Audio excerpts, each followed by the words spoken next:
Have you ever wondered how your body knows where it is even when your eyes are closed? How you can reach out in the dark and find the edge of your nightstand, or walk across your room half asleep without falling? It's one of those small miracles of being alive, quiet, constant, and easy to forget. But beneath that still certainty, beneath every breath and subtle motion, lies a world of hidden senses, whispering, measuring, guiding without ever asking for your attention. We grow up believing there are 5 senses: sight, sound, smell, taste, touch. They're easy to name, simple to imagine, and comforting to believe in, but the truth is softer, stranger, and far more beautiful. Your body is a galaxy of senses, a quiet orchestra of perception, tuning you to gravity, warmth, hunger, balance, and the rhythm of your own life. When you breathe in, your body already knows how deep.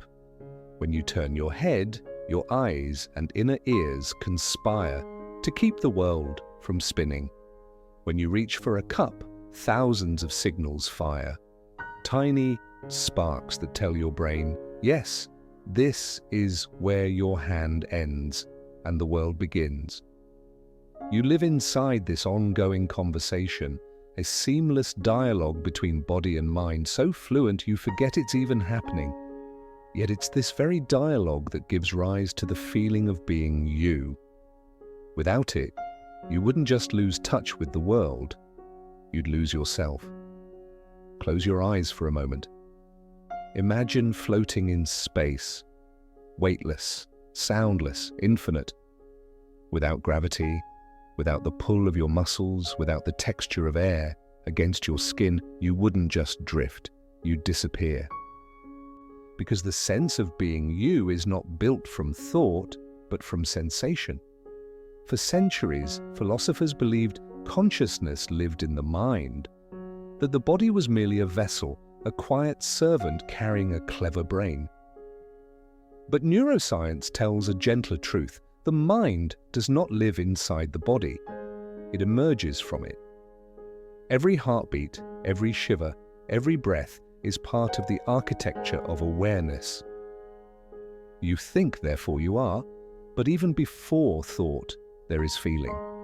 And it's these feelings, ancient and wordless, that build the scaffolding of your being. Inside you, dozens of hidden senses are playing together like instruments in a symphony. There's proprioception, the subtle awareness of where your body is in space, the reason you can scratch your head in the dark or dance with your eyes closed. There's the vestibular system, a delicate structure in your inner ear, filled with tiny hairs and fluid, constantly sensing tilt, acceleration, and gravity, keeping you upright as the world tilts and turns. And there's interoception and the quiet sense of your internal world, listening to your heartbeat, your hunger, your breath, your temperature, your fatigue, your calm. And beyond those, there are dozens more, senses for pressure, stretch, vibration, pain, warmth, and pleasure. Each one quietly reporting to the brain, weaving together a constant message that says, this is me, I am here, I exist. It's so familiar, so constant, that we almost never notice it. But if those hidden senses were to vanish, even briefly, the world would fall apart. Not outside you, but inside. There was once a man named Ian Waterman. A rare infection severed his body's ability to sense itself. He woke up one morning unable to feel his limbs, not numb, but gone. When he tried to stand, he collapsed. His muscles still worked, but his brain no longer knew where his body was. Without that silent map, he had to relearn movement by sight alone, watching every gesture like a puppet guiding its own strings. To eat, he had to watch his hand rise to his mouth. To walk, he had to memorize every step. If the lights went out, his body vanished into nothing. Yet through sheer will, he learned to move again, not by feeling, but by imagining. His story reminds us that the self isn't a single spark of consciousness, but a fragile choreography between sensation and control. The brain constantly updates its map moment by moment, asking, where am I, what am I still here? Now, take a slow breath. Feel your chest expand, your ribs lift, the cool air entering, the warmth leaving. That's interoception, with a silent awareness of your inner state. It monitors your heartbeat, your hormones, your digestion, your temperature, and the countless signals that shape your emotional weather. It tells you when you're hungry, when to rest, when something feels wrong, long before you can name it. Sometimes it whispers, a flutter in your stomach, a tightness in your chest. Sometimes it shouts through fever, fatigue, pain, or a racing pulse. It's the body's way of saying something is changing. Listen, deep in your brain, the hypothalamus, a small, ancient structure, listens to these signals like a patient conductor.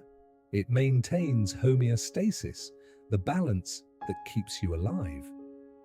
When infection strikes, it raises your internal thermostat, creating a fever. You shiver, wrap yourself in blankets, and feel cold even as your body heats up.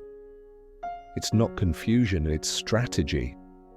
A fever is the body's way of making the world less comfortable for the intruder. When the battle is won, the hypothalamus resets and you begin to sweat. You cool down, you recover, all without conscious effort. That quiet intelligence, that knowing, is what keeps you alive. It is also what keeps you you. Think of your body as a vast network of sensors, each feeding data into a living map inside your brain. Touch, pressure, balance, hunger, breath. Each is a note in the melody of awareness. Lose one instrument, and the song changes. Lose too many, and the self begins to fade. Some people experience this fading in haunting ways. Those with depersonalization disorder describe feeling detached from their bodies, as though watching themselves from afar. In schizophrenia, some feel that their movements are controlled by an external force, or that their thoughts no longer belong to them. In rare cases of somatoparaphrenia, patients deny ownership of a limb entirely. That's not my arm, they say, and they mean it. These are not metaphors. They are measurable disruptions in the brain's integration of sensory information, particularly in regions like the temporal parietal junction and the insula, areas that knit together touch, vision, and balance into a single, unified sense of presence.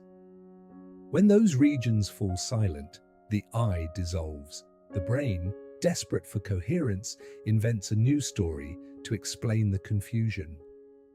Because more than accuracy, the mind craves consistency.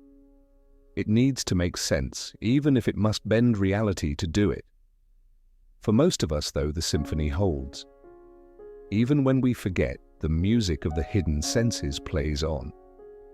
Your vestibular system keeps you upright. Your muscles and tendons measure force and tension. Your skin reads temperature, texture, and vibration.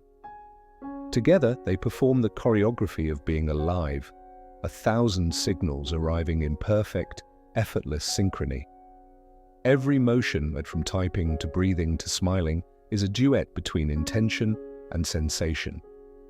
Each second, the brain stitches millions of fragments into one seamless experience. You standing here, real, balanced, whole. And maybe that's the most beautiful thing about being human. Not how much we know, but how much we can feel without knowing. How our body turns chaos into calm, how it lets us move through the world without needing to think about the miracle of standing, breathing, existing. We forget because it's easy. But deep inside, millions of neurons are dancing in time. The heartbeat, the breath, the tiny shifts of posture as gravity pulls and the floor pushes back. A quiet miracle happening every second. And tonight, as you lie still and listen, Try this. Feel the weight of your body against the bed. Notice where it meets the world, the back of your head, your shoulders, your hips. Notice your breath, how it enters, how it leaves, how it pauses in between. That's your body speaking. Not loudly, not urgently, just softly, when reminding you that you are here, that beneath all thought and sound, there is a steady rhythm keeping you anchored to this moment, this body, this life. We'll go deeper soon, into the brain's inner maps, the illusions of self, and the hidden senses that make the world feel real. But for now, just listen to the pulse in your chest, to the air in your lungs, to the faint hum of your own existence. You don't have to do anything, you don't have to understand. Just be here. Your body already knows the rest. Somewhere in the dark theater of your skull, your brain is holding a tiny model of you. Not a picture, not an image, but a living, shifting map. An internal landscape made of neurons, electric whispers, and memory. It knows where your hands are, how your tongue moves, the weight of your feet, the bend of your knees, and the rhythm of your breath. It knows when your head turns, when your fingers curl, when your chest rises and falls. Even when you sleep, that map keeps glowing quietly in the background, a ghostly outline of the body it represents. Scientists call it the body schema, a word that feels too small for something so astonishing. It's not a fixed chart etched into your mind. It's alive, flexible, constantly redrawing itself from moment to moment. Every movement you make, every touch you feel, every signal from your muscles and skin updates the model. It's as if your brain is sculpting you in real time, a sculpture made of sensation, always aware of where you begin and where the world begins. If you close your eyes and lift your hand, you can feel it move, even without seeing it. You know where it is, how fast it's traveling, how open or closed your fingers are. That quiet certainty, that knowing, comes from the body map. It is your most silent companion, one that keeps you tethered to reality without asking for recognition. But the map isn't perfect. It's full of distortions, shortcuts, and exaggerations. The hands, for example, take up enormous space in your brain's sensory regions, far more than your back, or your legs, or even your face. It's not about size, it's about importance. The fingertips are dense with sensory nerves. They need more processing power, so in your brain's map they loom like giants. The same goes for your lips, your tongue, the tools of touch and speech. The body that lives in your brain doesn't look like your reflection in the mirror. It looks like a strange creature with massive hands, bulging lips, and a tiny torso. Scientists even gave it a name, the sensory homunculus. He's oddly endearing, this distorted little man. A symbol of how your brain values function over beauty, precision over proportion. When you touch something, it's the homunculus who feels it. When you move, it's his muscles that shift in the brain's dark sea of neurons. You don't see him, but he's there, inside the folds of your cortex, quietly keeping score of every gesture, every press, every pulse. This internal map is not static. It changes every time you change. When a pianist spends hours practicing scales, the regions that control the fingers begin to expand. When a dancer trains her balance, her body map refines itself, grows sharper, more fluid. The brain is like a cartographer, constantly redrawing borders, shifting territories based on use and experience. The more you use a part of your body, the more space it earns in the map. Use shapes the self. Even something as simple as learning to write with a new pen or typing on a keyboard updates the map slightly. Your brain notices patterns, pressure, movement, and adjusts. It's like a living feedback loop between the flesh and the mind. You are not merely controlling your body, you and your body are in conversation. When we move, the brain sends motor commands out, signals traveling down through the spinal cord into the muscles. The body responds, but at the same time, sensory information flows back from skin, joints, muscles, eyes, ears, confirming, correcting, refining the movement. This loop is constant. It's what makes motion graceful. Without it, every gesture would be like moving underwater, clumsy, disconnected, uncertain. You can think of it like this: your body speaks a language of signals and your brain listens, translates, and answers back. Together they create a rhythm, a kind of sensory music that plays from the moment you are born until the moment you die. You don't hear it, but it's always there, setting the tempo for your life. In infancy, this map begins as chaos. A baby flails its arms, kicks its legs, not yet knowing which limb belongs to which sensation. Slowly, through touch and motion, the map takes shape. A hand brushes a cheek, a spark of recognition. The brain notes, "This is me."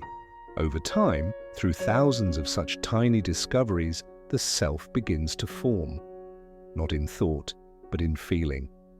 This process is so intimate that it becomes invisible. By the time we reach adulthood, we move effortlessly, trusting the map completely. But sometimes, when the system is interrupted, the map's existence reveals itself in haunting ways. There are people who, after losing a limb, continue to feel it. They can sense the missing hand, the fingers, even the nails. They might feel an itch they can't scratch or pain in a place that no longer exists. This phenomenon is called phantom limb syndrome. It's not a hallucination. It's a testament to the persistence of the body map. The limb is gone, but its territory in the brain remains. The neurons responsible for that missing limb keep firing, sometimes randomly, sometimes in patterns. The brain, expecting feedback, fills in the blanks. It's like a radio searching for a signal and playing static instead. That static becomes sensation, real, vivid, often painful. The brain refuses to erase the part of you that once was. To the mind, the body must make sense, even when reality disagrees. There's a story of a man who lost his arm, yet could still feel it clenched tightly in a fist. The pain was unbearable, not in the stump, but in the invisible fingers he could no longer open. For years, he lived with this ghostly grip. Then a neuroscientist named V.S. Ramachandran offered him something simple: a mirror. By placing his remaining hand before a mirror and positioning it so that its reflection appeared where the missing arm would be, the man could see both hands again. He opened his real hand, and in the reflection, the phantom opened too. The brain saw it, believed it, and the pain dissolved. It was an illusion, but a healing one. The mirror didn't fix the body, it fixed the map. That moment revealed something profound about the brain. It's not just a passive recorder of the world, it's an active storyteller. It constantly predicts, interprets, and when necessary, invents. Vision, touch, movement. They're all pieces of a narrative the brain is writing to keep you coherent. And when the story no longer matches reality, it edits. This flexibility, this willingness to believe its own story, is both a gift and a vulnerability. It's what allows us to adapt, to recover, to learn. But it's also what opens the door to illusions, to the strange and beautiful ways the mind can fool itself. The body map is not limited to your skin. It reaches deeper, into your organs, your heartbeat, your lungs. There's a reason you can feel a lump in your throat when you're sad, or a weight in your chest when you're afraid. The emotional brain and the sensory brain are not separate. They overlap, communicate, echo. The same networks that track your body also shape your feelings. When you say, "I have a gut feeling," it's not a metaphor, it's literal. The gut sends signals to the brain through the vagus nerve, a long, winding messenger that carries information about digestion, stress, and emotion. The brain listens, interprets, and reacts. Anxiety tightens the stomach. Calm softens it. You are always, quietly, in dialogue with yourself. The map of your body, then, is not just physical. It's emotional, relational, even spiritual. It's a mirror through which you experience existence. When it is intact, you feel grounded, whole, connected. When it is disturbed by trauma, illness, or loss, you feel disoriented, estranged, fragmented. You may not know what's wrong, but your body does. It always does. This is why mindfulness, touch, movement, even gentle awareness can be so powerful. They remind the brain where you are. They redraw the edges of the map. When you stretch, breathe deeply, or simply notice the weight of your body against the ground, you are telling your nervous system, "Here I am." The brain responds to that message with relief, a kind of quiet "thank you." It reorients. It remembers.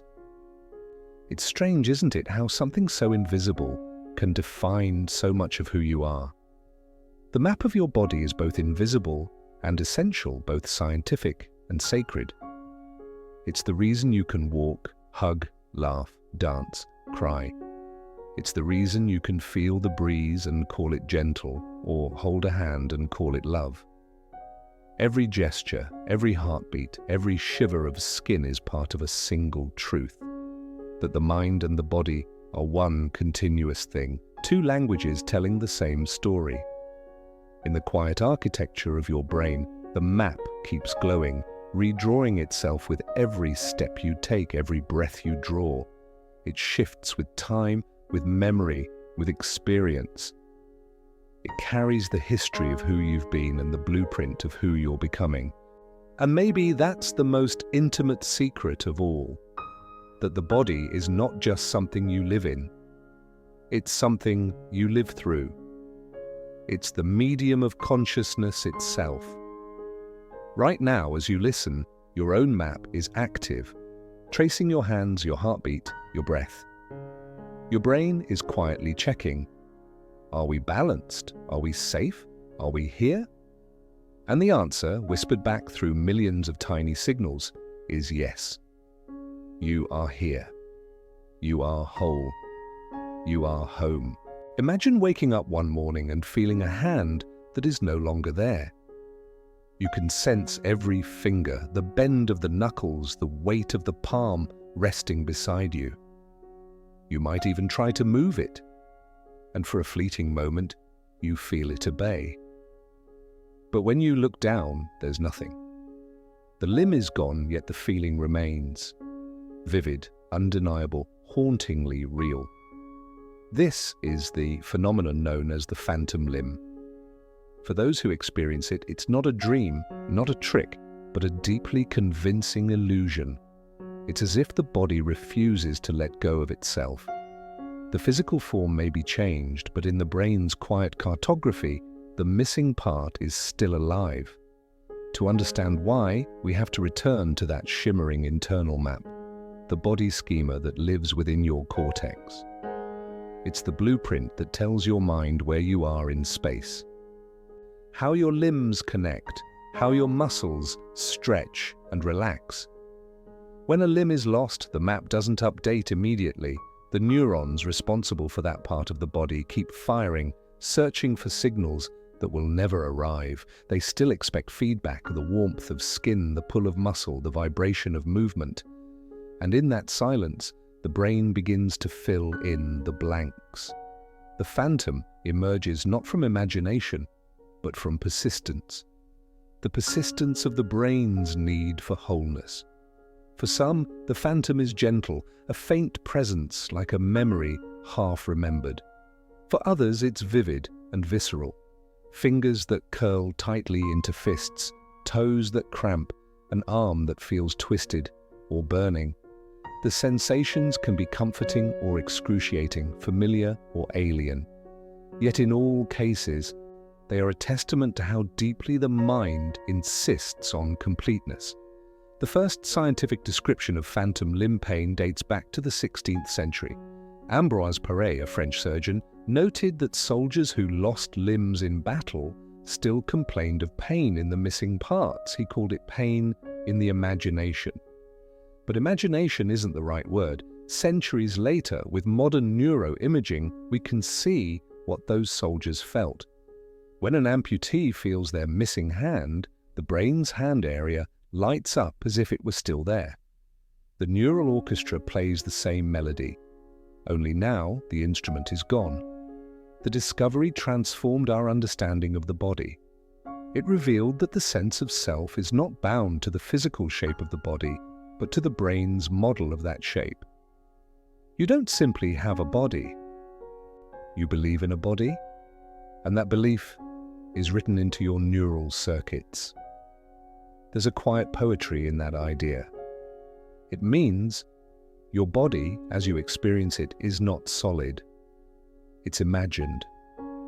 Not in the sense of fantasy, but in the sense of construction, a sensory story told over and over again until it feels real. Now imagine how confusing it must be when that story breaks. For one man, let's call him Daniel, that confusion became agony. After losing his left arm in a motorcycle accident, he continued to feel it locked in a tight, painful fist. No amount of medication, no amount of reassurance could release it. His brain believed the hand was clenched, but it had no way to unclench it. Then came a mirror, a simple rectangular mirror placed upright on a table. Daniel was asked to place his remaining hand on one side and the phantom on the other. When he looked into the mirror, he saw two hands again. He was asked to open and close them slowly. He did. And for the first time in months, he felt his phantom hand open. The pain vanished. In that moment, the illusion became medicine. What happened inside Daniel's brain was astonishing. The visual input, the sight of the reflected hand moving, overrode the missing sensory input from the lost limb. The brain rewrote its story. The map realigned. The body, in some quiet, symbolic way, became whole again. This experiment, pioneered by neuroscientist V.S. Ramachandran, became a landmark in understanding perception and neuroplasticity. It showed that the brain is not a fixed structure, but a living, adaptable storyteller. When one sense fails, another can step in to fill the gap. When information is missing, the mind invents what it needs to keep the world coherent. It's a strange kind of grace, that even in loss, the brain searches for unity. But not all phantoms are limbs. Some are sensations, emotions, even identities. There are people who feel the echo of a voice they no longer have after surgery, or the presence of a breast after mastectomy, or the ache of a heart that never quite healed. These are phantom experiences too, the mind's way of honoring the space something once occupied. In a deeper sense, we all live with phantoms. A childhood home you can still walk through in your memory. A person you can still hear laughing long after they're gone. A habit your body performs without thinking, long after it stopped being necessary. These are the echoes of neural pathways that once fired together and can't quite forget. The brain is not a machine that deletes what it doesn't need. It's a library where even the empty shelves carry the memory of books once read. In the brain's somatosensory cortex, that thin strip of tissue along the parietal lobe, every part of the body is represented in a delicate topographical map. The face sits beside the hands beside the arms beside the torso.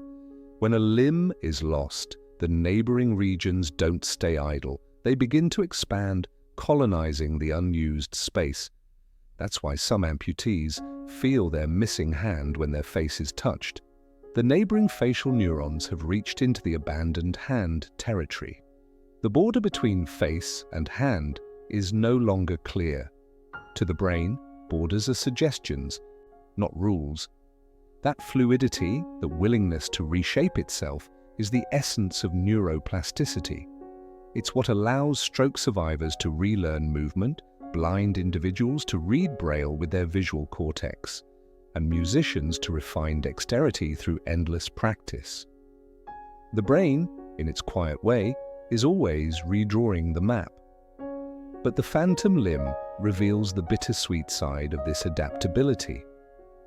The same power that allows the brain to learn also binds it to memory. The hand that is gone is still written into the map, and the brain doesn't erase it easily. It holds on, maybe out of habit, maybe out of hope. There's something profoundly human about that. To feel what's gone, to mourn through sensation, to keep touching the absence until it becomes familiar. In a way, the phantom limb is not just a medical curiosity.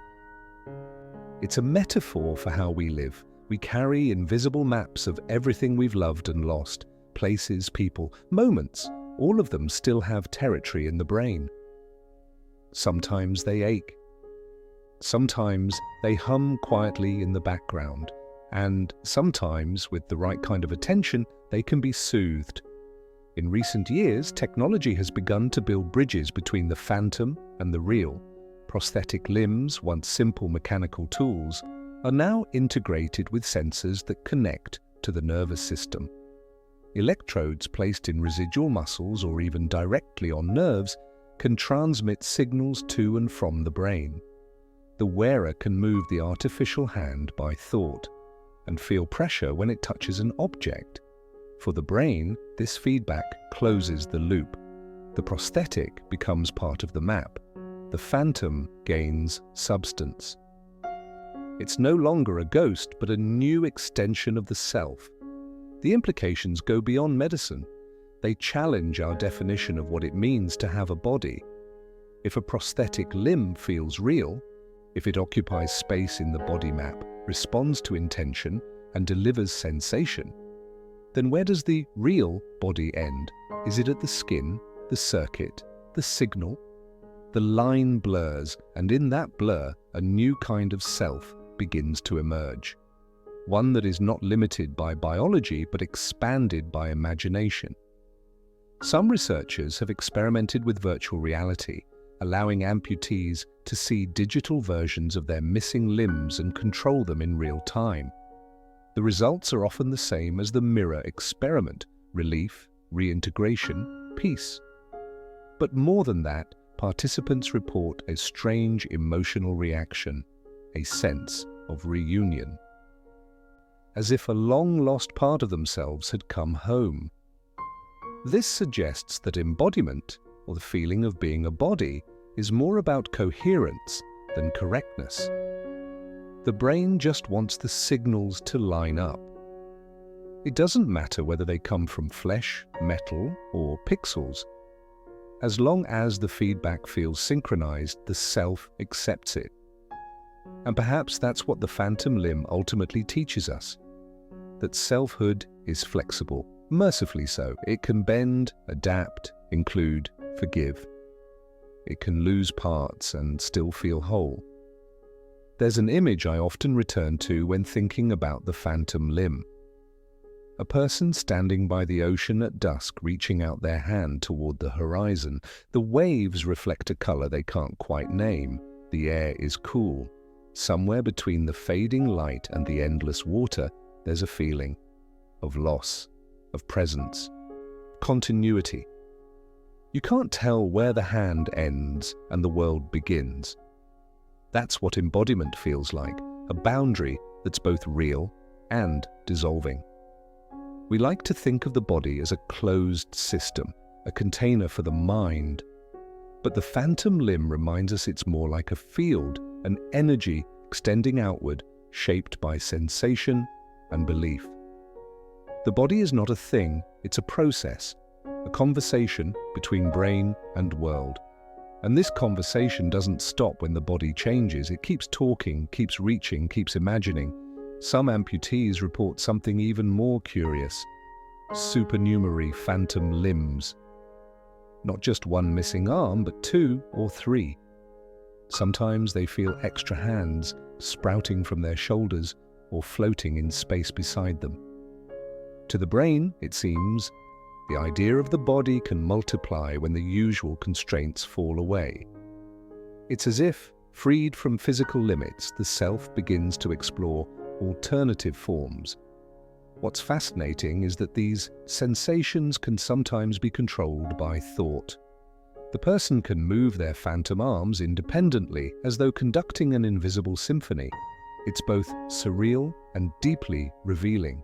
It shows that the brain's capacity to imagine embodiment is virtually boundless. In that sense, the phantom limb is not an error, but a window, a glimpse into the creative core of consciousness. It reveals how your mind doesn't just perceive the world, it builds it, constantly. Every moment you exist, your brain is weaving together signals from eyes, ears, muscles, skin, and memory into a single coherent experience. This is me, here, now. When the signals disagree, the illusion cracks. And through that crack, we see the machinery of self. But there's beauty in that too, because once you understand that the self is constructed, you realize it can also be healed, reshaped, renewed. You realize that wholeness doesn't depend on symmetry or even on having all your pieces intact. It depends on harmony, on the quiet agreement between what the body feels and what the mind believes. For those who live with phantom limbs, healing often begins not with the body but with awareness, to acknowledge the phantom, to talk to it, to imagine it gently relaxing, to visualize it as part of oneself again. These are acts of compassion directed inward. They remind the brain that it is safe to let go, that it can rewrite its map without losing identity. And maybe that's the deeper lesson for all of us, that letting go doesn't mean forgetting. It means making peace with the empty space where something once was. When you lose a part of yourself, a person, a place, a time, your mind, like the brain of an amputee, keeps searching for it. It sends out signals, hoping for a response. And when none comes, it creates echoes, sensations, memories. It builds phantoms, not to torment you, but to help you stay whole while you heal. In this way, the phantom limb becomes a universal metaphor. It tells us that the self is resilient, not because it never breaks, but because it can imagine itself whole again. Even now, as you listen, your own body is redrawing its map, integrating every breath, every heartbeat, every tiny shift of posture into a sense of continuity. You are constantly rebuilding yourself from the inside out. The phantom limb is not an anomaly. It's a reminder that the boundaries between body and mind, loss and memory, real and imagined, are softer than we think. And so as you breathe, perhaps you can feel a quiet gratitude for this astonishing system that holds you together, for the neurons that refuse to forget, for the signals that echo until you are ready to rewrite them. Your body remembers you even when you change. It remembers the space you once filled. It waits patiently for you to come home. In that waiting, in that gentle persistence, there is love. The kind that doesn't vanish with absence, but lingers in the form of sensation. And when you finally listen closely enough, you might realize the phantom was never a ghost at all. It was your body whispering, "I still know you." The mirror is such a simple thing, a piece of glass, a trick of reflection, a quiet instrument of light. Yet in the hands of science, it became something more, a doorway into the mind's ability to rewrite itself, a sheet of silver that showed the brain what it wanted most to see: completion. When neuroscientist V.S. Ramachandran first introduced the mirror box, it seemed almost playful. a cardboard frame, a standing mirror placed between two arms. One real, one missing. The patient would slip the remaining hand into one side and the phantom, invisible, into the other. When they moved the intact hand, the reflection moved in perfect synchrony. The brain saw both hands moving together as if nothing had ever been lost. For many, that illusion was enough. Pain dissolved, stiffness softened, the ghost limb finally relaxed. The brain, deceived in the gentlest possible way, found peace. This experiment became a revelation not just for medicine, but for philosophy. It revealed something extraordinary, that perception does not passively record reality. It creates it. The body, as you feel it, is a product of negotiation between senses. When vision and touch agree, the world feels solid. When they contradict, the self begins to shimmer. And what a strange comfort that is, all this, and that a simple reflection can convince the brain to heal. The mirror is, in a way, a poet. It speaks in metaphors of light and symmetry. It whispers to the brain, "This is you." And the brain, relieved, believes it. But beneath that belief lies a question. How much of what we feel as real is simply agreement between our senses? How fragile is the illusion we call the body? In the lab, scientists have played with this question in endlessly fascinating ways. One famous experiment, the rubber hand illusion, showed just how easy it is to bend the boundaries of the self. A volunteer sits with one hand hidden from view, a fake rubber hand placed before them on the table. Both the real and the fake hand are stroked in perfect rhythm with a brush. After a few minutes, the person begins to feel that the rubber hand is theirs. They flinch when it's threatened, sweat when it's pricked, and even show physiological changes. The real hand's temperature drops slightly, as if the body itself has shifted allegiance. The brain, fooled by synchronized touch and sight, updates its map. "This is me now," it says. And just like that, the edges of the self blur. These illusions aren't just parlor tricks. They're windows into how the brain constructs reality. Every moment, your mind is performing a miracle of integration, weaving together vision, touch, balance, hearing, and internal sensation into one seamless experience of being you. The process is so fluid that you mistake it for truth, but it's not truth, it's harmony.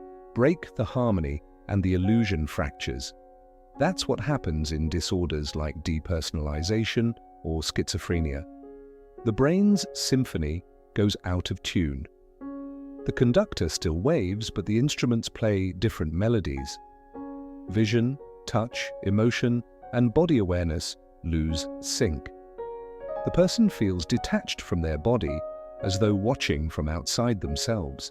It's terrifying, not because it's unreal, but because it reveals how constructed reality truly is. Ramachandran once described the mirror as a portal into the mind's theatre. He meant it literally. The mirror can show the brain its own performance, the choreography of self. When the act falters, when one sense stops dancing in step with the others, the mirror invites it back into rhythm. But this is bigger than neurology. It's about empathy too. The same circuits that allow you to feel ownership over a rubber hand are the ones that allow you to feel what others feel. When you see someone stub their toe or cry or laugh uncontrollably, parts of your brain light up as if it were happening to you. These are your mirror neurons, tiny biological bridges between self and other. They let you live for a moment in someone else's skin. We are, all of us, walking mirrors, reflecting and refracting the experiences of those around us. Borrowing sensations, emotions, gestures, learning ourselves through imitation. A baby learns to smile because someone smiled back. The brain, wired for reflection, builds identity through resonance. And this resonance, this echoing of experience, is not limited to the social world. It extends inward into how we relate to our own body. The brain watches itself. It mirrors its own movement. It predicts what will happen next, then corrects when it's wrong. This constant self-monitoring is what makes smooth motion possible. Every step you take is a quiet prediction, confirmed or denied. Every gesture is a guess refined in real time. The mirror experiment simply exposes the machinery behind this, the loops of expectation and correction that define awareness. You see the reflection, you move, you feel, and your brain says, yes, that matches. The illusion holds. And if it doesn't match, the brain adapts. It rewrites the story until it makes sense again. That adaptability is beautiful. It's what allows stroke patients to regain movement, dancers to train balance, and amputees to reclaim comfort. It's also what allows illusionists, artists, and storytellers to move us. Because the same brain that believes in a rubber hand also believes in art. It believes in cinema, in empathy, in imagination. All of it springs from the same source, the brain's deep desire for coherence. There's something profoundly moving about that. The idea that our sense of reality is built not on certainty, but on trust. The trust between the eyes and the skin, between expectation and feedback, between belief and experience. And when that trust wavers, the world itself trembles. People who spend long hours in virtual reality often report strange sensations afterward, the feeling that their hands are the wrong size or that the world's edges are soft and unreal. This is called post-immersion distortion, and it's essentially a modern cousin of the mirror box illusion. The brain, having adapted to one body, the digital one, struggles to recalibrate to the physical. For a few moments, you exist between worlds, but soon enough the brain stabilizes, it finds the rhythm again, it redraws the map. That's what it does best. Sometimes, though, the illusion cuts deeper into the essence of identity itself. In rare cases, people experience a phenomenon called body integrity identity disorder. They feel that one of their healthy limbs doesn't belong to them, as though it's an intruder. The sensation can be distressing, even unbearable. Neuroimaging suggests that in these individuals, the brain's body map is incomplete. The representation of that limb is faint, fragmented, or missing altogether. To the mind, it feels foreign, it's heartbreaking, but also illuminating. It reminds us that our sense of ownership of "this is mine" is not an abstract truth. It's a neural handshake between feeling and seeing, between brain and body. When the handshake fails, the self begins to unravel. Yet even here, therapy sometimes involves mirrors. Patients are guided to look at themselves in ways that rebuild the missing connection. They're encouraged to watch, to touch, to reintroduce their brain to its own body. Slowly, the circuits relearn the dance. Slowly, belonging returns. The mirror does not heal by magic. It heals by attention. Attention is the mind's way of saying, "I'm here with you." And the body, ever faithful, responds. Maybe that's why the mirror has always fascinated us, not just in science, but in myth, art, and dream. Narcissus, staring into the lake, fell in love with his reflection because he mistook it for something separate. The truth was less tragic and more profound. The reflection was never someone else. It was the self revealed. When you look into a mirror, what looks back is not just an image, but a moment of alignment. The eyes recognize the eyes. The mind recognizes the mind. You are reminded that you have form, that you exist in space. You re-enter your own story. In that sense, every mirror is a tiny act of re-embodiment. For patients with phantom limbs, that act can be liberation. For the rest of us, It's a quiet daily ritual we don't even notice. Glancing into the bathroom mirror in the morning, grounding ourselves in the sight of our own movement. The reflection is proof that the inner world and the outer one are still in sync. But sometimes mirrors lie, and that's where things become even more fascinating. In disorders like anorexia nervosa or body dysmorphia, the reflection becomes distorted by emotion. The person sees a body that doesn't match reality. The brain's visual and emotional maps fall out of alignment. To them, the image feels real, even if logic says otherwise. This isn't vanity or delusion, it's the same machinery of illusion that creates the phantom limb, only turned inward, tangled with fear. It's the brain doing what it always does, believing its own story. To heal, the story must be rewritten gently. Over time, through therapy, compassion, presence. Through reminders that the reflection is only one version of the truth. That the real self lives not in glass, but in sensation. Perhaps that's the ultimate lesson of all these illusions, that the self is negotiable. It can stretch, adapt, fracture, and mend. It can be confused by mirrors and comforted by them. It can project itself into plastic hands and virtual bodies, into dreams and memories, and still return home. That flexibility, that astonishing capacity to reimagine itself, is the reason we survive. Even now, as you sit or lie wherever you are, your brain is quietly negotiating reality. It's taking in the weight of your body, the warmth of the air, the sound of these words, and stitching them into a single, seamless experience. You don't have to try. It happens automatically. The illusion holds because it's supposed to, and yet there's a softness at its edges. You can feel it if you close your eyes and let your awareness drift. The boundary between inside and outside, self and world, becomes less certain. The breath becomes the bridge. You can feel yourself expanding into the room, and the room responding in kind. This is not imagination, it's perception, unbound. The same brain that once believed in a phantom limb can also believe in wholeness that stretches beyond the skin. The same circuits that adopt a rubber hand can adopt a friend's sadness, a stranger's joy, the heartbeat of music. To be human is to be porous, to let the world in and let the self flow outward. The mirror, the illusion, the reflection, they all remind us that perception is participation. The world isn't something you watch.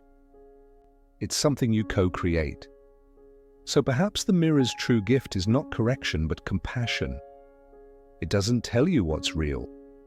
It asks you to see how you make reality real. Every reflection, every phantom, every sensory trick reveals the same quiet truth, that your mind and body are partners in a lifelong act of imagination. The mirror doesn't deceive you, it shows you what you already do to yourself, every moment with every sense.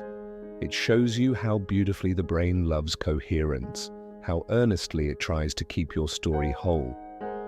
Even when the hand is gone, even when the world fractures, even when everything feels like an illusion, it keeps believing. And maybe that belief, fragile, radiant, persistent, is what consciousness really is. Not a thing, but a dance between perception and trust, between loss and renewal, between what is seen and what is felt. So the next time you catch your reflection in the mirror, not as vanity, not as habit, but as presence, take a slow breath. Watch your chest rise and fall. Notice how the reflection moves with you, effortlessly, faithfully. That's your brain saying quietly, we're still aligned. That's the illusion holding, not as a trick, but as an act of love. Somewhere deep in the quiet machinery of your body, There's a hidden sense that tells you when to stop. It's not pain exactly, not quite fatigue either, but something softer, more elusive. It's the feeling of effort, the awareness that you are doing something, that energy is being spent, that the body and mind are working in concert to move through the world. You can sense it when you climb a flight of stairs, when your legs start to burn, when your breath grows heavy and time seems to slow. You can feel it when you try to focus after a long day, when the simple act of thinking begins to weigh on you. It's there in every sigh, every pause, every moment when your body quietly asks, "Can we rest now?" The sense of effort is not something we see or hear or touch. It's something we become aware of, a whisper from inside that tells us where the edge of our endurance lies. It's the brain's way of translating energy into experience. And yet what we call effort is not just physical, it's also emotional, cognitive, and deeply subjective. You can lift the same weight on 2 different days and feel it differently. Some days it feels light, other days impossible. The difference isn't in the muscle, it's in the mind's calibration of effort. Inside your brain, there's a network quietly managing this calibration. The insula, the anterior cingulate cortex, the basal ganglia, the motor areas. Together, they track not only how much work your muscles are doing, but how much it feels like they're doing. And this sense is called corollary discharge or efference copy, the brain's way of predicting the sensory consequences of its own commands.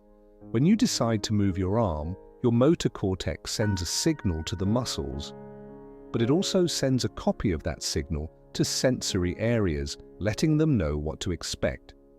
This internal preview is what makes movement feel smooth.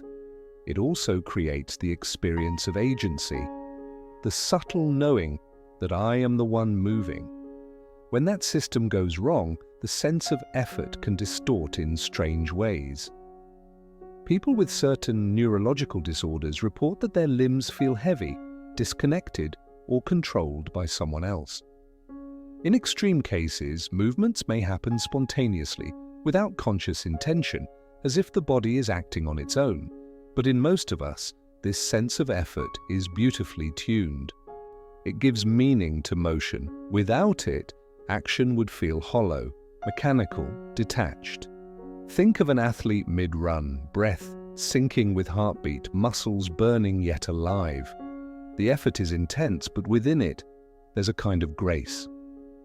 They are not fighting the body, they are inhabiting it completely. Every step becomes a dialogue between strain and surrender. That's what effort really is, not resistance, but relationship. The body is constantly negotiating with the mind. How much energy can we spend? How much is too much? When to push? When to pause? This conversation happens through countless chemical messengers: dopamine, serotonin, adenosine, molecules of motivation and fatigue. When you feel tired, it's not because your body has run out of energy. It's because your brain believes it's time to stop. The fatigue you feel is a protective illusion, a safeguard to prevent exhaustion. Elite athletes know this well. They train not just muscles, but perception, learning to interpret the signals of effort differently. What feels unbearable to most becomes manageable to them. The threshold shifts. They've taught their brains a new definition of enough. And yet, even in the quietest moments, not during races or climbs, but in the slow rhythm of daily life, the sense of effort hums beneath everything. Writing, thinking, caring, waiting, all of it has weight. Mental effort is real energy, measured not in calories, but in attention.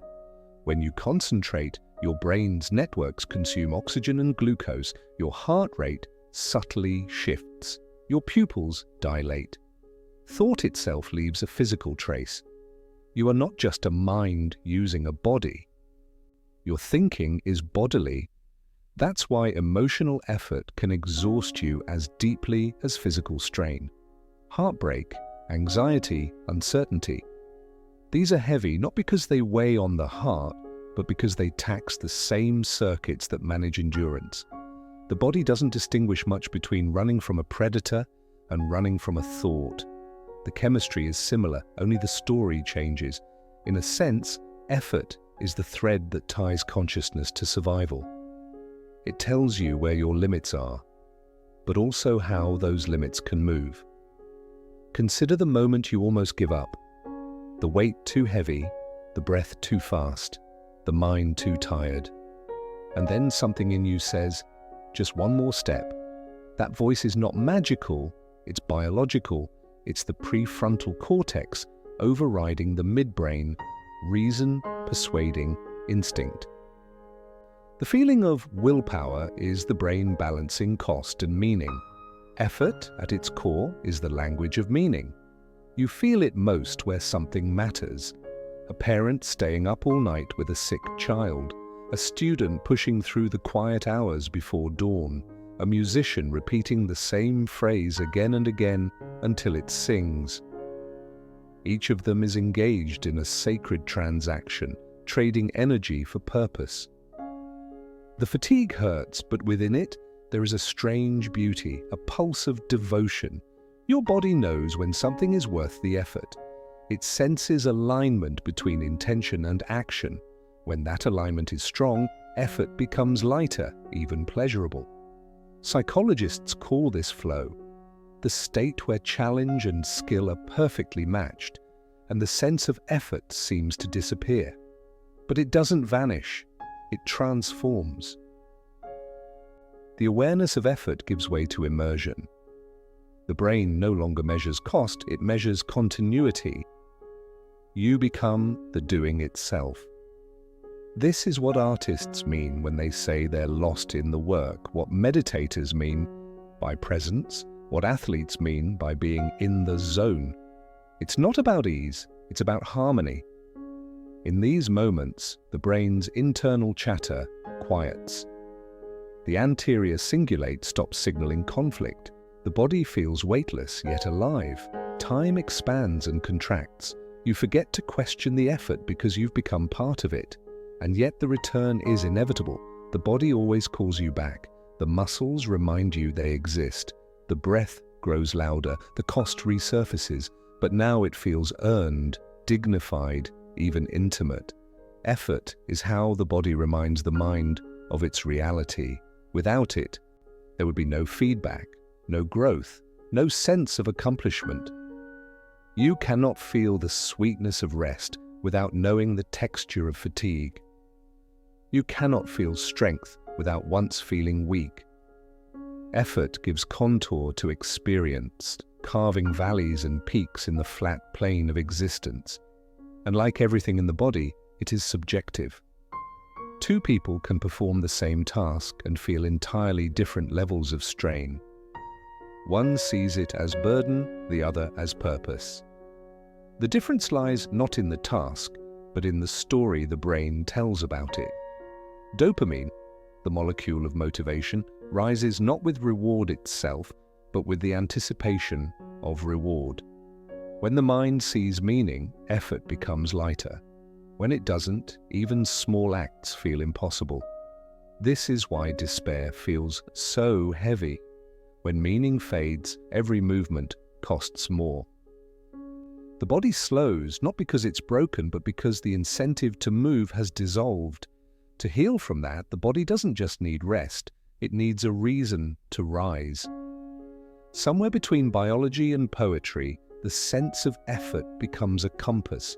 It points you toward what matters by showing you what you're willing to endure. Listen to it. The heaviness you feel at the end of the day is not failure, it's evidence of participation. You've moved through the world, pushed against gravity, against doubt, against entropy itself. That ache in your limbs, that fog in your thoughts, they're proof that you've been alive today. The sense of effort is not your enemy, it's your guide. If you close your eyes right now, you can find it. Maybe in the shoulders, where the day collects. maybe in the chest, where breath meets emotion. Maybe behind the eyes, where thought leaves its quiet residue. That's the sound of the body asking for balance. You don't have to silence it. Just acknowledge it. Let it speak. Effort, after all, is the body's way of reminding the mind that it has limits, and that within those limits lies grace. Even the smallest acts of life, holding a cup, standing up, speaking a word, require invisible collaboration between muscles, neurons, chemistry, and will. Each one is a triumph of coordination. You've performed millions of them without ever noticing, and in every one of them, effort is there, small, precise, consistent. The hum beneath action. The next time you feel tired, instead of resenting it, try listening to it. There's wisdom there. Fatigue is not an enemy, but a teacher. It's saying you've done enough for now. Rest is not quitting, it's part of the rhythm. Even the heart has pauses between beats. You are not built for endless motion. You are built for balance, between striving and surrender, tension and release, effort and ease. The sense of effort keeps that balance alive. It's the pendulum that reminds you that you are both finite and infinite, limited by energy, unlimited by imagination. At the end of the day, effort is the story of transformation written in muscle, nerve, and breath. It's how the body sings its part in the symphony of being. And when you finally lie down, when you exhale and feel the weight of gravity return, effort softens into stillness. The circuits that once fired in unison begin to quiet. The body hums in low tones of recovery. Somewhere deep within, the same neurons that once measured strain now register release. The balance has been restored, and as you drift towards sleep, that hidden sense, the one that's been whispering all along, finally rests too. Not in silence, but in gratitude. Because for one more day, you moved through the world. You reached, you tried, you lived. And that, in itself, was effort enough. Beneath your ribs, far below the noise of thought, there is another mind at work. It hums quietly in the dark, surrounded by warmth, rhythm, and fluid motion. It doesn't think in words or images, it thinks in pulses. Slow, steady, ancient. This is your second brain, the one that lives in your gut. It contains over 100 million neurons, more than the spinal cord. It listens, reacts, remembers. It governs digestion, hunger, immunity, emotion. It's officially called the enteric nervous system, but most people simply call it the gut. And like the brain in your skull, it dreams, not in pictures or stories, but in chemistry. When scientists first began studying this neural network, they expected to find a simple reflex system, a set of switches that turn digestion on and off. What they found instead was complexity, a self-sufficient web of intelligence that could function even if the main brain were disconnected. The gut doesn't just receive orders, it makes decisions. It senses pressure, temperature, acidity, texture. It knows when to release enzymes, when to contract, when to slow down. It regulates itself with astonishing autonomy. In a way, it is your oldest form of knowing, a remnant of the primitive nervous systems that existed long before eyes, ears, or reason. When people say, trust your gut, they're not being metaphorical. They're remembering something evolution never forgot. This gut-brain dialogue runs through a highway of nerves. The vagus nerve, a long wandering pathway that travels from brainstem to belly, touching the heart, the lungs, and nearly every internal organ along the way. The vagus doesn't just transmit commands, it carries emotion. It's a bidirectional cable sending 90% of its information upward from body to brain. That means your gut speaks louder than your thoughts. You know the feeling, that flutter before a big decision, that hollow ache when something's wrong, that heavy knot of anxiety. These are not poetic metaphors, they are data. Your gut literally signals your brain about stress, fear, safety, or threat. It's not just digestion, it's intuition written in nerve impulses. In a sense, emotion begins in the gut. Long before you can name what you feel, your stomach already knows.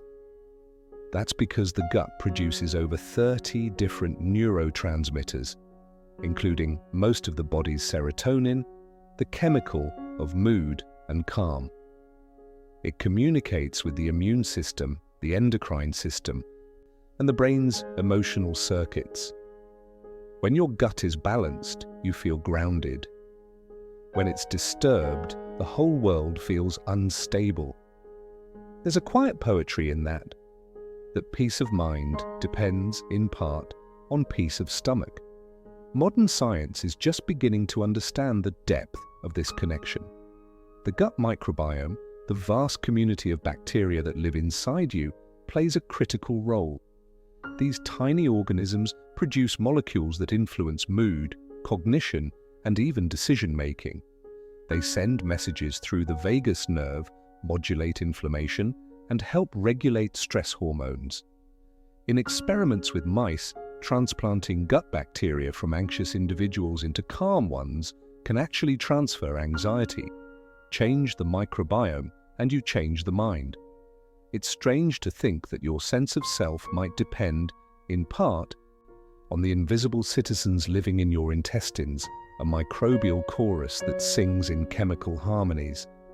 But that's exactly what biology suggests, that who you are is not singular but symbiotic. You are an ecosystem, not an island.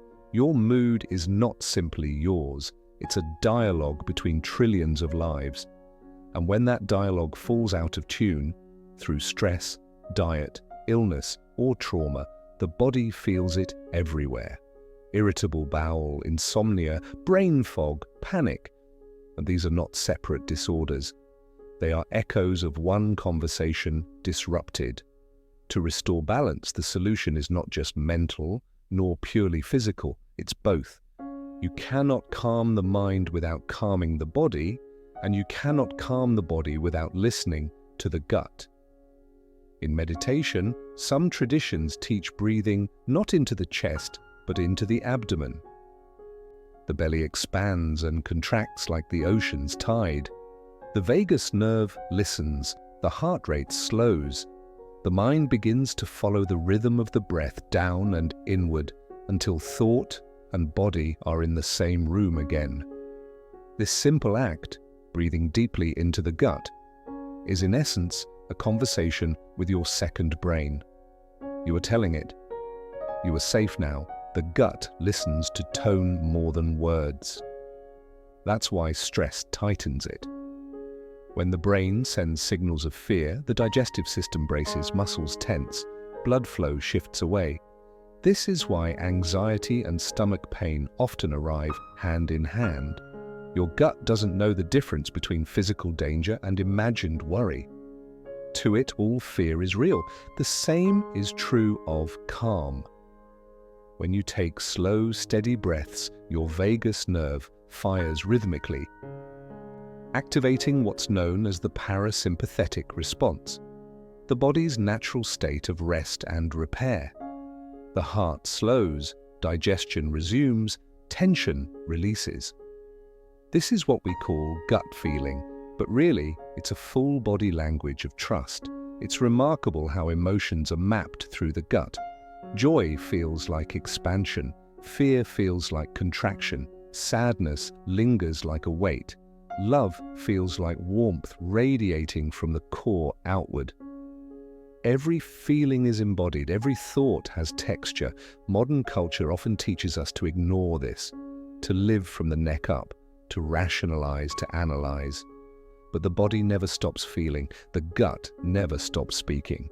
It murmurs, growls, tightens, relaxes, always translating emotion into motion.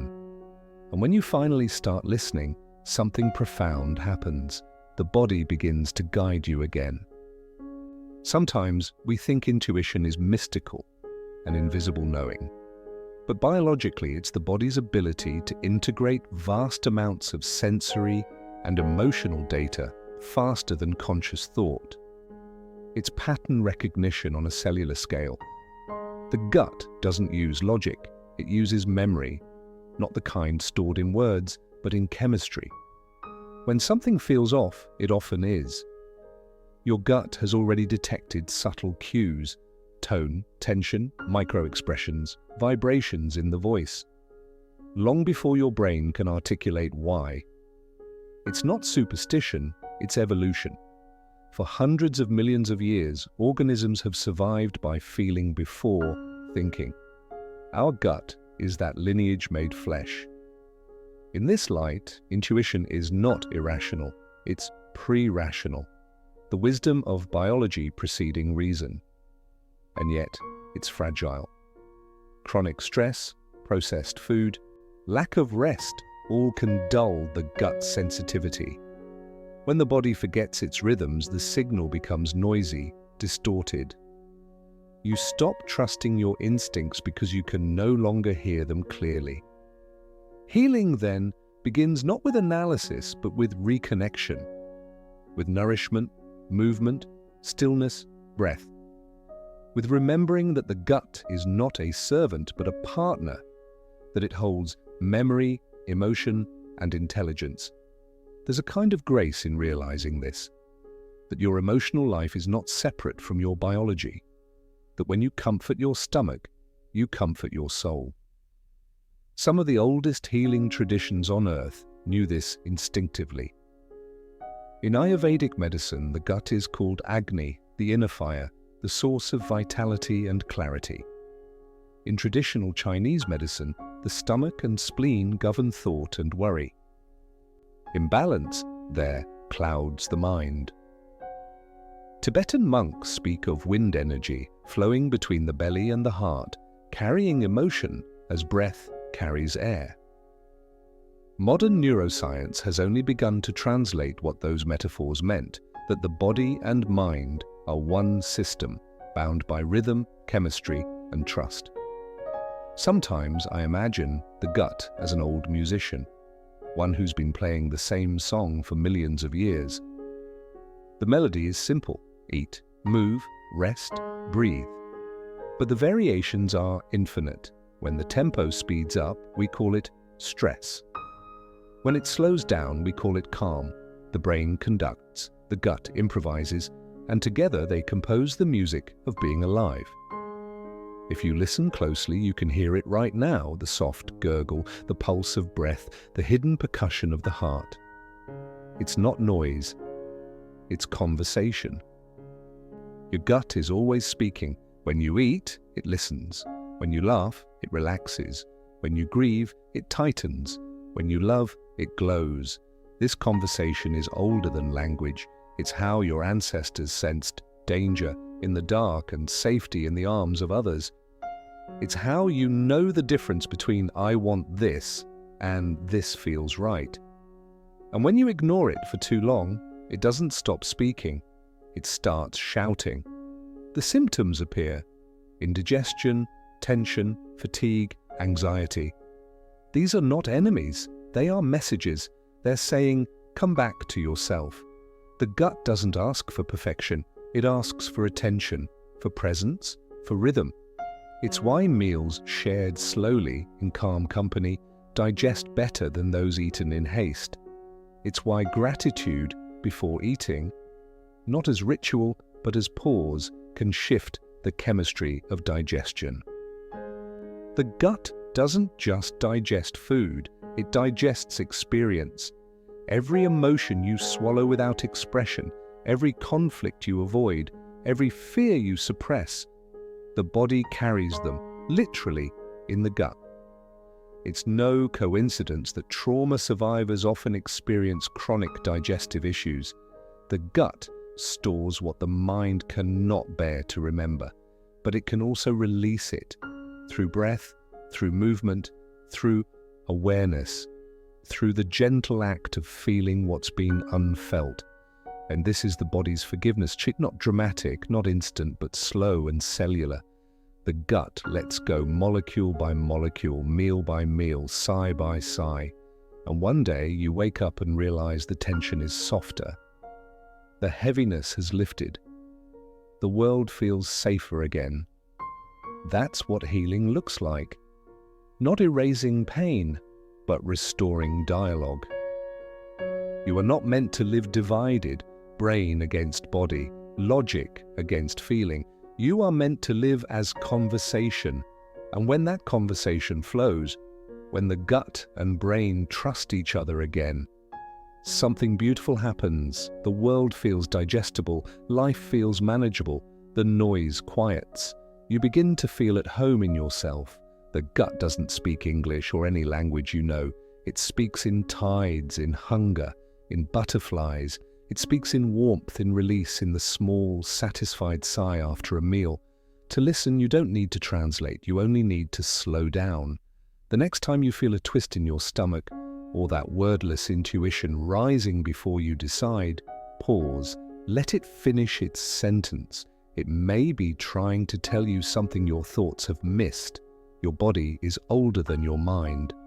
It knows things your intellect can't yet prove. So trust it, not blindly, but gently. The gut is not infallible, but it is honest.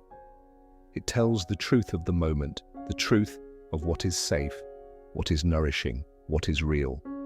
And in that truth lies a kind of peace that no philosophy can replace. Because in the end, the dialogue between gut and brain is the dialogue between knowing and being, between thought and instinct, between mind and life itself. Listen long enough and you'll realize they are not two voices, they are one, the same quiet intelligence that moves your stomach, moves your soul. Close your eyes for a moment and imagine reaching for your hand. You know exactly where it is, without looking, without guessing. You can feel its presence, the quiet warmth resting against air.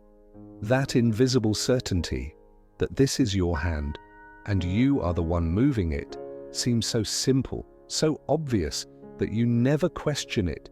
But underneath that confidence is one of the most delicate illusions the brain ever performs.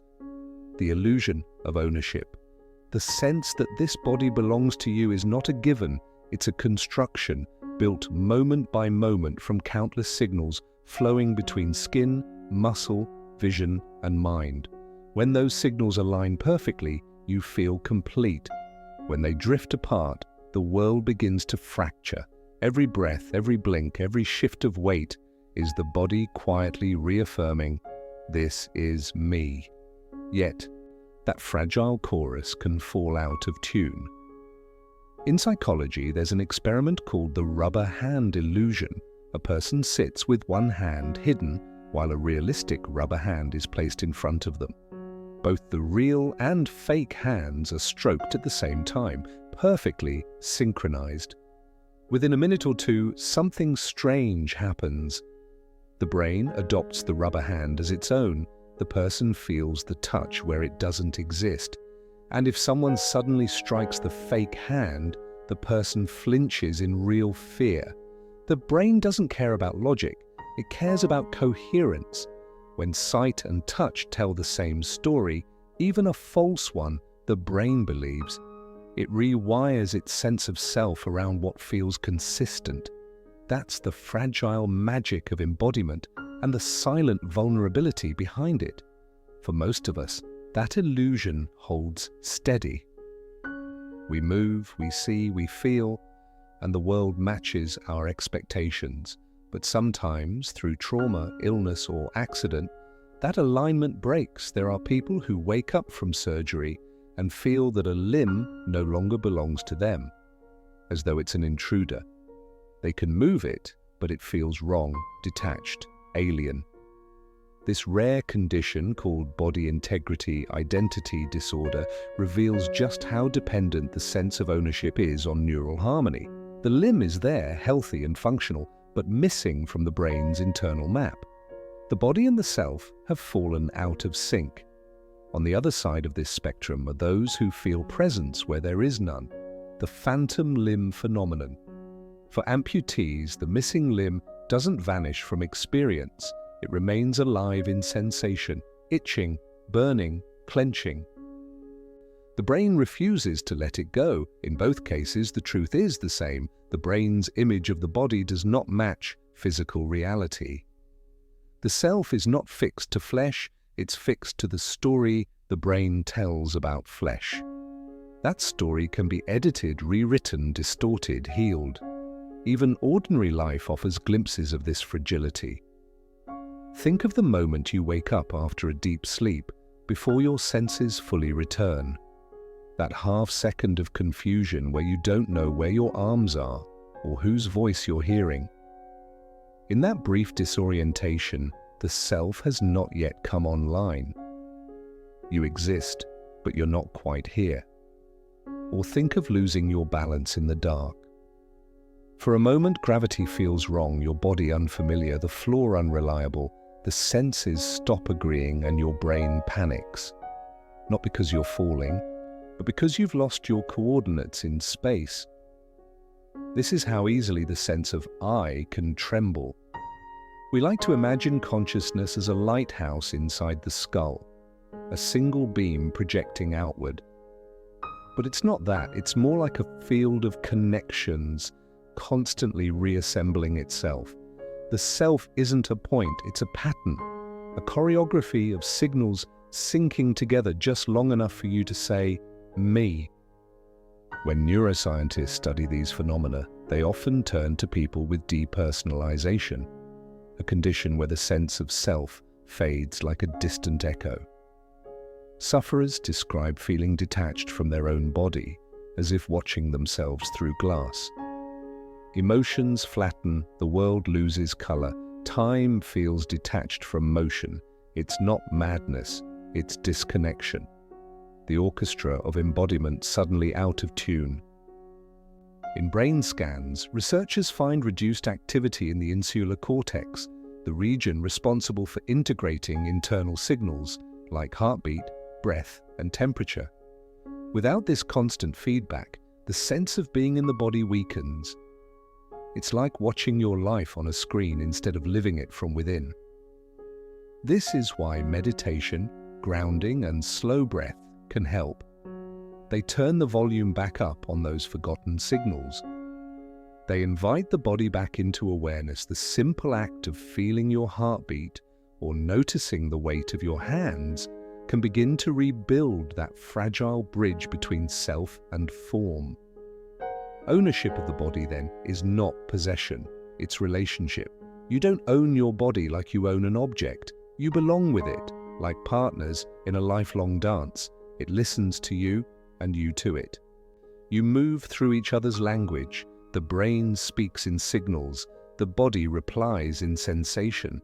And between those two, something miraculous happens: identity. The more you study it, the more you realize how fluid that identity really is. Virtual reality, for example, can easily convince the brain it inhabits another body. A taller one, a child's one, even one of another gender. Within minutes, the sense of ownership shifts. The mind adopts the avatar, recalibrating gestures, posture, even emotions. This phenomenon is called body transfer illusion, and it's been used in therapy to treat phobias, trauma, and prejudice.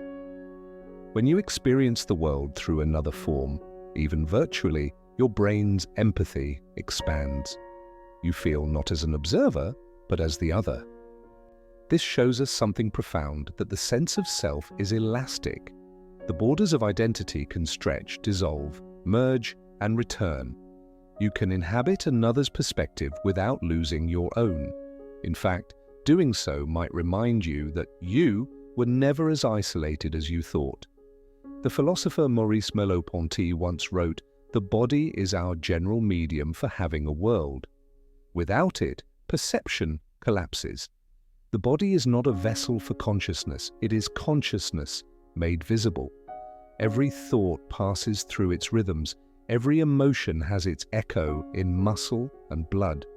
To feel disconnected from the body is in some ways to lose touch with the world itself, but even that disconnection teaches something. It shows how fragile and therefore precious embodiment really is. The fact that you can look at your hands and feel they are yours, that they obey, that they belong, is an everyday miracle you rarely notice. It's your brain whispering constantly, "We are still aligned." Every time you catch your reflection in glass, or your voice in a recording, or your shadow stretching along a wall, your mind performs that same quiet calibration, recognizing itself, reaffirming, "I am here." And yet, this I is not singular. It's a chorus of sensory agreements, fragile and fleeting. Even something as small as a delayed echo of your own voice can briefly disrupt that sense of self. Singers know this. When sound engineers feed back their voice through headphones with a slight lag, it becomes almost impossible to speak.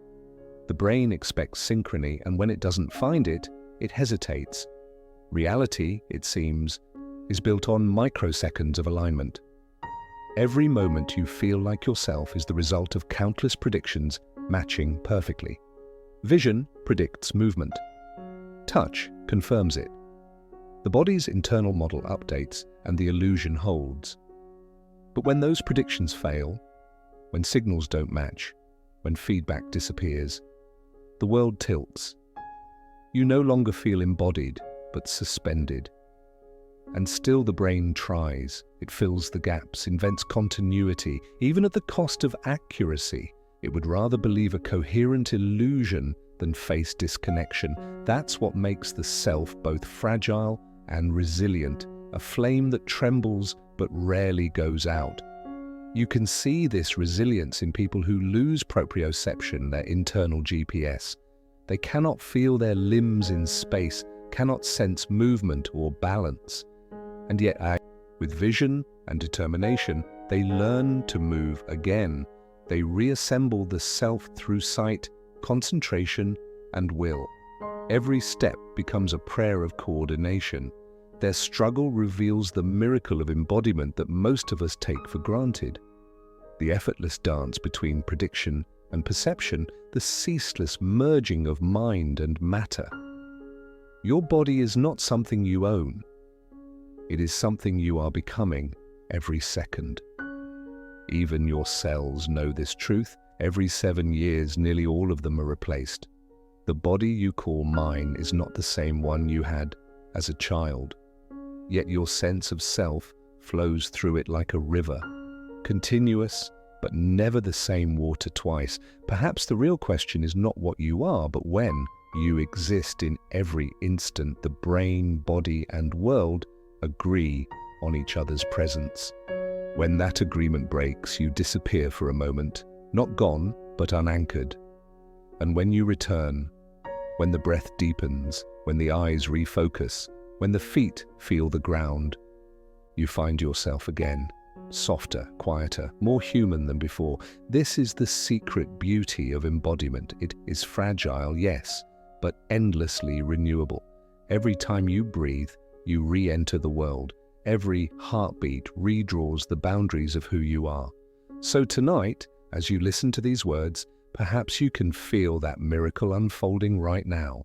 The warmth of your hands, the rhythm of your chest, the slow pull of gravity keeping you tethered to this planet that's been holding you since the moment you were born. This is what it means to belong, not to possess, but to participate. Your body is not a cage for your mind. It's a conversation between physics and feeling, between neurons and awareness, between self and everything that is not self. The ownership of the body is fragile, but in that fragility lies tenderness, the same tenderness that lets you reach for another's hand or recognize your own, the same tenderness that makes you flinch when the rubber hand is struck or cry when you see someone else in pain. Because in the end, to feel embodied is not just to know this is me, but to sense that you are part of everything else too. Your boundaries are soft, your edges breathing. You exist not inside your skin, but across it, in the exchange between inside and outside, between what you sense and what senses you. That is the quiet truth neuroscience whispers, and that philosophy has always known. You are not a thing observing a world. You are the world observing itself. And the miracle, the fragile, trembling, luminous miracle, is that somehow, through all the noise and chaos, you can still feel it. You can still whisper back, "This is me. I am here." There's a moment, small and easy to miss, that happens every time you rise from bed. The world tilts. Your eyes blink open, your body sways slightly, and deep within your ears, tiny crystals shift, whispering to your brain, "We're up right now." It's such an ordinary motion that you rarely think about it.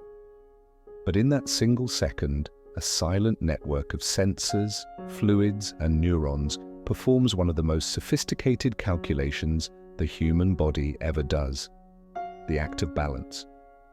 The hidden sense that keeps you upright is called the vestibular system, and it lives in the inner ear, in two delicate chambers called the utricle and saccule, and in three semicircular canals curled like seashells. Inside them, microscopic hair cells float in fluid, bending gently whenever you move. They're motion detectors for gravity, always listening, always translating the tilt of your head, the pull of the earth, and the subtle choreography of every step you take. It's your inner compass, your private gyroscope. Without it, the world becomes a storm. When people lose vestibular function, they describe the experience as living in perpetual freefall. The ground shifts, the walls breathe, their body feels disconnected from direction itself.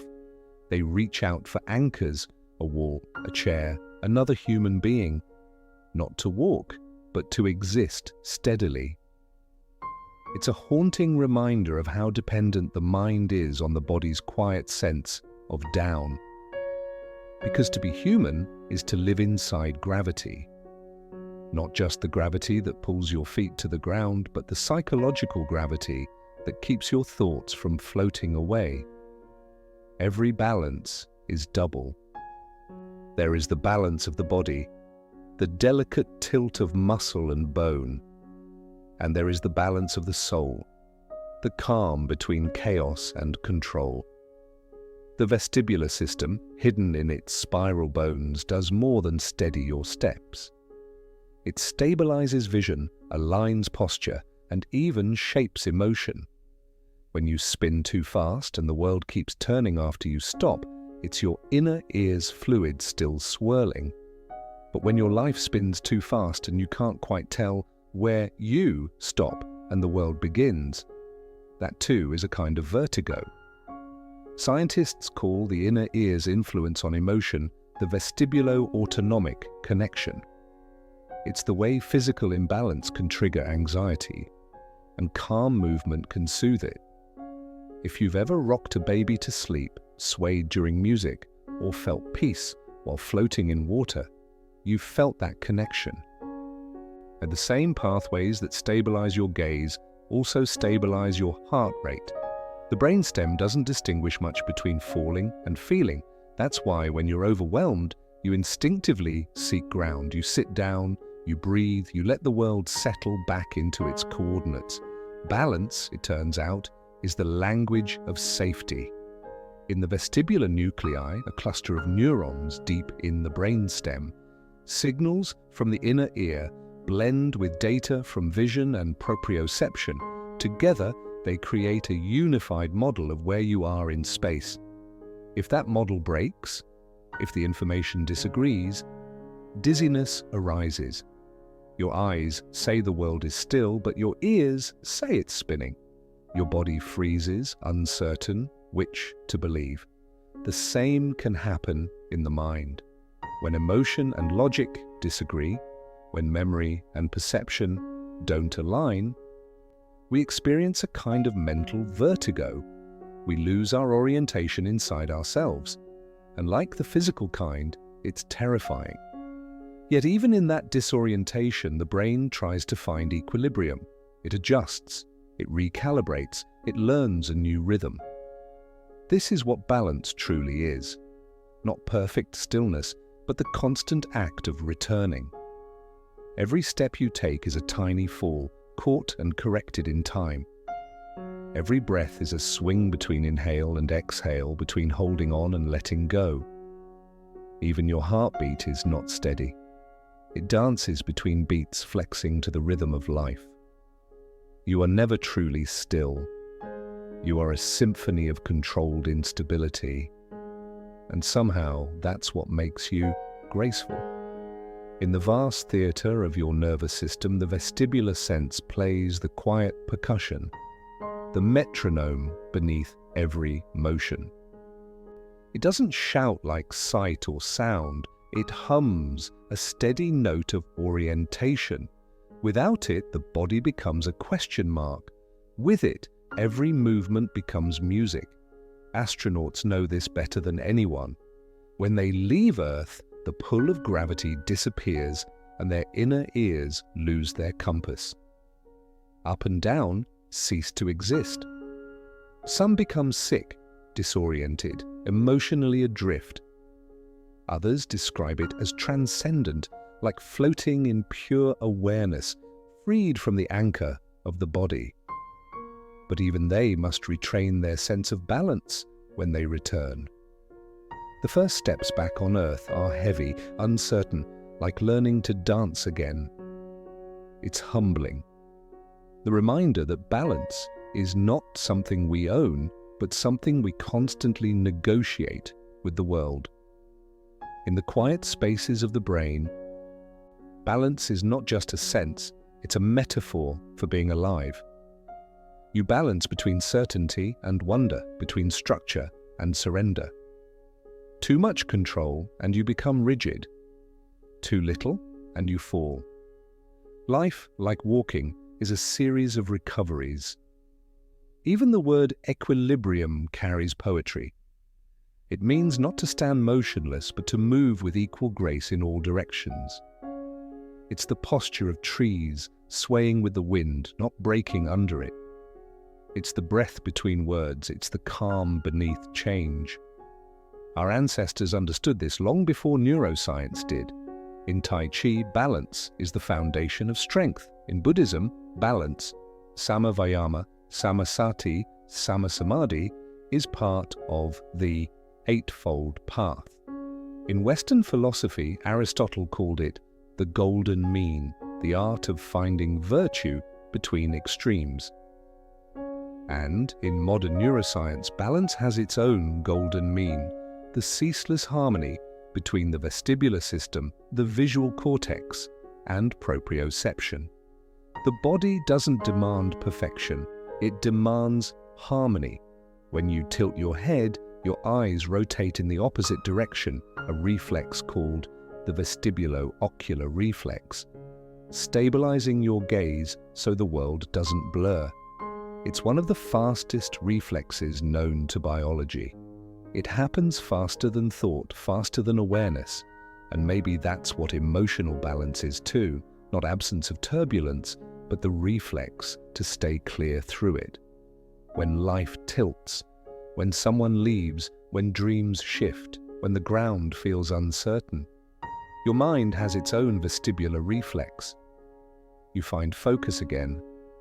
You align your gaze with something steady, a purpose, a memory, a breath. And the blur becomes clarity. Sometimes the body remembers this faster than the mind does. When you're sad, you curl inward, folding around the heart. When you recover, you stand taller. Posture, too, is emotional gravity. You literally carry your story in your stance. Balance lies there between surrender and resistance, between softness and strength. And when it's lost, when anxiety floods the body, when the room spins, when life feels like a tilt you can't correct, balance becomes a prayer. To breathe again, to trust again, to find the ground again. In those moments, even the simplest gestures matter. Placing your hand on your chest, closing your eyes, feeling your body sway gently until you find your center. This is not weakness, it's the body reminding you you're still here. Balance is not the absence of falling. It's the art of recovery. When children learn to walk, they fall hundreds of times. Their brain learns the rhythm of falling and catching. Each stumble builds the architecture of confidence. They don't see it as failure. They laugh, stand up, and try again. That is balance in its purest form. Curiosity, steadier than fear. We lose that as adults. We start to equate falling with shame. But every dancer, every sailor, every scientist knows motion requires imbalance. Progress requires a tilt. Even planets fall forever around their stars. What we call orbit is just elegant falling, caught by gravity's invisible hand. Your inner ear is tuned to that same cosmic rhythm. It knows the pull of gravity not as a weight, but as a song. So when you close your eyes at night and the room feels like it's softly swaying, remember, that's the same sense that keeps you upright in the day. The same inner ocean that tells your brain, you are safe, you are grounded, you are home. Sometimes when you can't find balance in the world outside, you can find it inside, in the steady sway of breath, in the tiny adjustments your body makes without asking permission. You don't have to control it. You just have to listen. The brain's balance centers are ancient, older than language, older than emotion. They evolved in fish long before we had ears, helping them orient to the pull of the ocean floor. Those same circuits still hum inside you now, translating the tides of the world into stillness. It's a reminder that balance isn't a modern invention. It's a birthright, a legacy of everything that's ever learned to stand against gravity and not be crushed by it. Maybe that's why so many of us feel peace by the sea. The rhythm of waves mirrors the body's own balance system. Sway, return, sway, return. We breathe with the tides. We stand at the edge of something ancient and remember, if only for a moment, how to be steady in motion. The vestibular system does this every second, stabilizing you not through force, but through flow. It doesn't resist gravity, it dances with it. And maybe that's what emotional balance asks of us too, to stop fighting what pulls us down, to learn how to lean into it without falling apart, to trust that even when we sway, we're still being held. The mind's gravity isn't a burden, it's the gentle pull that keeps you oriented, to meaning, to presence, to yourself. Without gravity, we drift. Without balance, we forget how to move gracefully through change. But with it, with that invisible anchor humming in your ears and your soul, even chaos has rhythm. Tonight, if the world feels too heavy, too tilted, too loud, find a quiet spot. Sit. Let your body sway a little, like a reed in wind. Notice how, even in stillness, you are never truly motionless. Your heart is moving, your breath is moving, the earth itself is spinning beneath you, and yet somehow you are balanced. You are a traveler, suspended between falling and flying, a creature made for motion, finding peace not in stillness, but in the grace of return. That's your inner compass, that's your mind's gravity, and it's been guiding you all along. Memory doesn't only live in the mind, it lingers in your body, in your muscles, your gestures, your breath. It hides in the curve of your spine when you're tired, in the tension behind your jaw when you're afraid, in the way your shoulders rise ever so slightly when someone says your name. You may forget events, but your body rarely forgets the feeling of them. It remembers through movement, through posture, through rhythm. Every motion you make is a sentence in the language of your history. The body keeps a kind of diary, not written in ink or thought, but in sensation. Every fall, every embrace, every trembling inhale becomes a mark in that diary, a trace of experience stored in the tissues. And though you cannot read it directly, your body can. It speaks through instinct, through reaction, through quiet knowing. Science calls this procedural memory, the kind that lets you ride a bike, play an instrument, or walk through your home in the dark. But there's another layer, softer, harder to measure, the memory of feeling itself. The way your chest tightens in rooms that remind you of pain. The way calm spreads in the smell of someone you love. These aren't coincidences. They're echoes. The body remembering what the mind has chosen to set aside. When neuroscientists study memory, they often look to the hippocampus, deep inside the brain. A seahorse-shaped structure that organizes time, context, and detail. But for movement and emotion, the body's true archivists are the basal ganglia, the cerebellum, and the vast network of sensory and motor neurons that form your second language of being. They don't store facts, they store patterns. They remember how it feels to move through the world, how to stand, to sway, to reach, to hold. Think of the first time you learned to swim. At first, every motion felt foreign. The water resisted, the air left your lungs too fast. But over time, something shifted. Your muscles learned the timing, the float, the pull, the gentle surrender. Eventually, you stopped thinking about it. You just swam. That's muscle memory, your body's trust made visible. It's the same trust that lets a pianist play without looking or a dancer move without counting. Their bodies are not remembering steps, they are remembering flow, the fluid connection between impulse and execution, between intention and grace. In this way, the body is wiser than the mind. It doesn't argue, it doesn't narrate. It simply knows what it has lived. But that same wisdom can also carry weight, because just as the body remembers safety, it remembers threat. It remembers tension, loss, grief, even silence. A single sound, a closing door, a raised voice, can summon the reflex of an old wound years after the event itself has faded. Your muscles react before you understand why.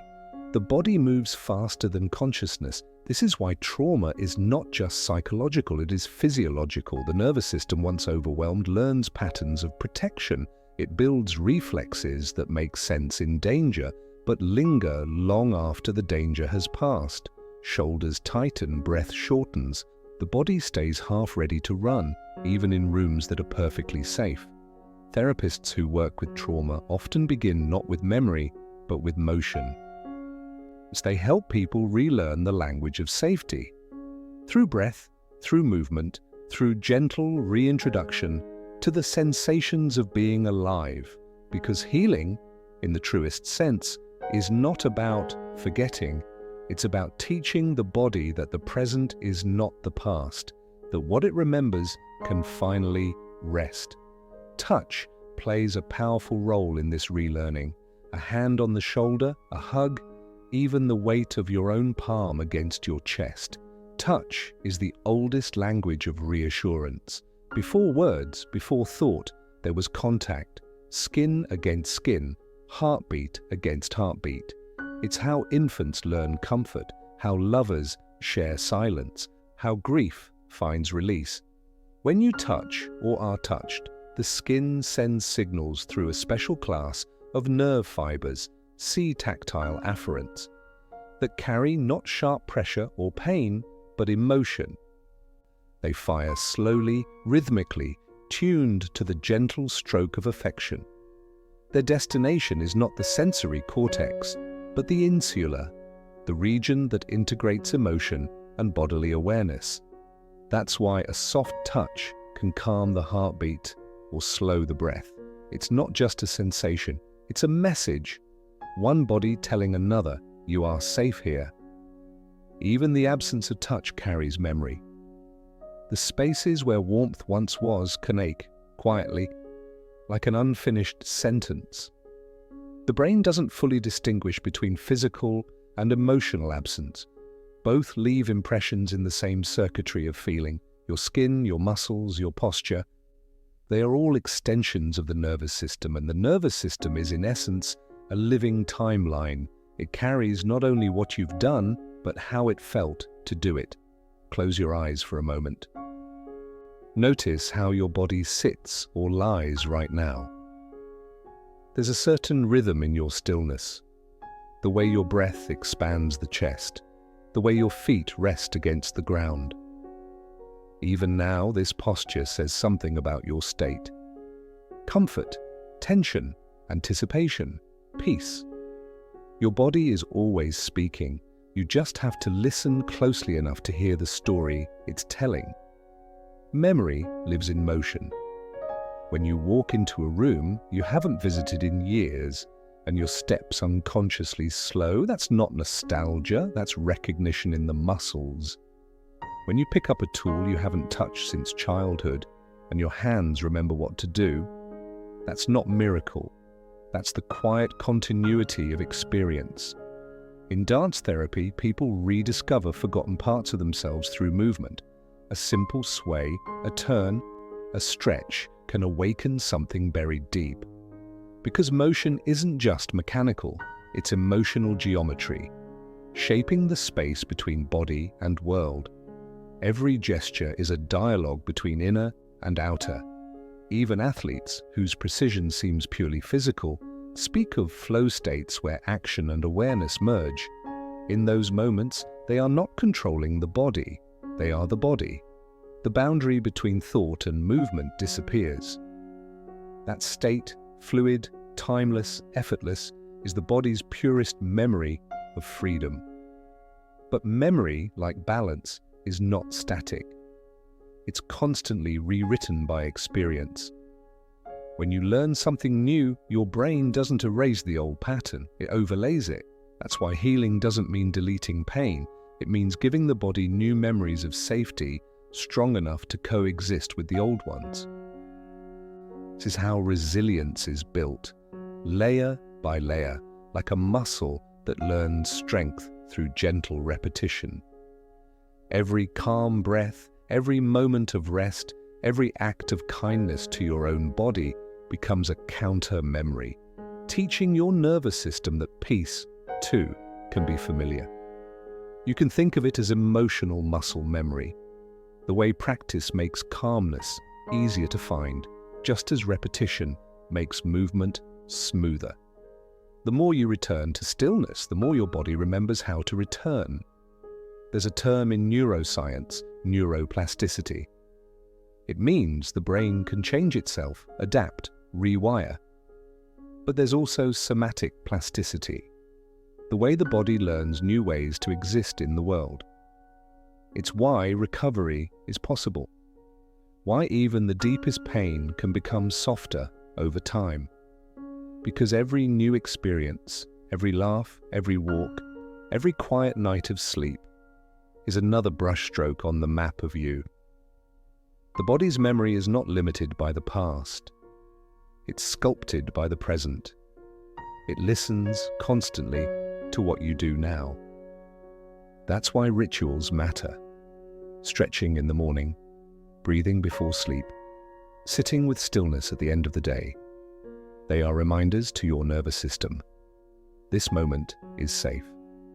This life, however imperfect, is still unfolding gently enough to be felt. If the body keeps the score, it also writes the song, and that song, when listened to, can change the rhythm of your days. Think of the way grief moves. At first it's heavy, loud, unpredictable. It shakes you like a storm, but with time the body finds a slower rhythm, one that allows breath again, The weight doesn't vanish, but you learn to carry it with grace. That, too, is memory. Not forgetting, but learning how to move with what remains. Touch and motion are how we rewrite our stories when words are too small. A hand held, a walk taken, a dance shared. Each act of movement says, I am still here. Each touch says, I remember what connection feels like. Somewhere inside you, your cerebellum is quietly recording every step.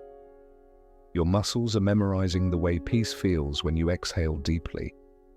Your spine is archiving every small victory of standing tall again after being bent.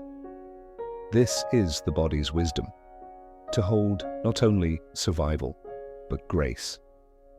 And perhaps that's why the body is so good at forgiveness. Not the kind that erases, the kind that integrates, the kind that says, this happened and still I live. We are not machines storing data. We are living instruments remembering melody. The song changes, yes, but the rhythm, the pulse that began before we were born, it stays. So when you lie down tonight, feel the bed cradle your weight. Notice how your breath slows as the body recognizes safety. You've done this countless times, and your body remembers. The ritual of rest, the trust of letting go, the soft surrender that says, the world can move on its own now, the mind will dream, the body will heal. And somewhere in the darkness, the memory of motion, of every fall, every rise, every quiet act of being, will hum beneath your skin like a lullaby. You don't need to understand every word of it. Just know that your body is listening, learning, recording. It has been since the very beginning. You are a story told in movement, a memory written in muscle and breath. And even when you forget, your body remembers for you. Somewhere beneath the noise of thought, beneath the pulse of words and the whisper of breath, there is another language. Quiet, ancient, unbroken. It doesn't speak in syllables or logic, but in sensation. It hums in warmth and pressure, in heartbeat and hunger. It's the language of the body's inner world. Scientists call it interoception, the sense of what's happening inside you. It is the whisper that tells you you're hungry, thirsty, anxious, calm, cold, or loved. It's the signal that moves from organs to brain, carrying news of blood pressure, body temperature, oxygen, and emotion. The invisible tides of being alive. Without it, you would still breathe, your heart would still beat, but you would not feel those things. You would live, but not quite inhabit your life, because interoception is what gives life texture. It's what makes emotion felt, not just known. Every second, millions of signals travel from your body to your brain, updating your internal map. The stretch of your lungs, the fullness of your stomach, the rise of your pulse, the depth of your breath. You rarely notice them, but they're the foundation of everything you call awareness. Before thought, before word, before even sight, there was sensation. And from sensation, consciousness began to form. Long before we built language to describe fear, our bodies trembled to announce it. Long before we learned the word love, our hearts beat faster when it appeared. The body was speaking first. The mind was merely learning to listen. Your brain doesn't just receive these signals, it interprets them. When your heart races, your brain doesn't just register the speed, it searches for meaning. Am I in danger? Am I excited? Am I in love? The same heartbeat can be terror or joy, depending on the story your mind tells about it. That's interoception. Sensation turned into interpretation. In this way, emotion is not a ghost that floats above the body. It's a conversation that begins within it. Think of your insular cortex, a hidden island deep in your brain. It's the hub of interoception, constantly listening to the body's symphony and turning those pulses into feeling. When you sense your own heartbeat or notice the quiet rhythm of your breath, that's your insular awakening, whispering, "I am here." Modern neuroscience suggests that this is where the sense of self originates. Not in the thoughts that describe you, but in the sensations that define you. You are not simply a mind that happens to have a body. You are a body that became aware of itself. It's easy to forget this in the noise of modern life. We live so much in our heads, planning, recalling, calculating, performing, that we drift away from the quiet landscapes inside. We lose touch with the gentle weather of our own systems. And when that happens, we often mistake disconnection for peace. But the body always knows. It whispers when something's off. A tightness in the chest, a knot in the stomach, a shallow breath. If ignored, the whisper becomes a shout. Anxiety, fatigue, illness. It's not punishment, it's communication. The body never stops trying to tell you the truth. In moments of stillness, when you close your eyes and bring attention inward, you can hear that dialogue again, the subtle pulse behind your ribs. The tiny tremor of breath as it enters and leaves, the ebb and flow that happens without permission, without thought. That is life, speaking in its native tongue. The first human beings didn't need neuroscience to know this. They felt it directly. Through meditation, prayer, ritual, or dance, they learned to listen to the inner world. Many ancient traditions spoke of energy flowing through the body. Prana, chi, pneuma, spiritus, different names for the same truth, that the rhythm inside is not separate from the rhythm of the world. When you breathe, you are not just filling lungs, you are joining a universal pattern.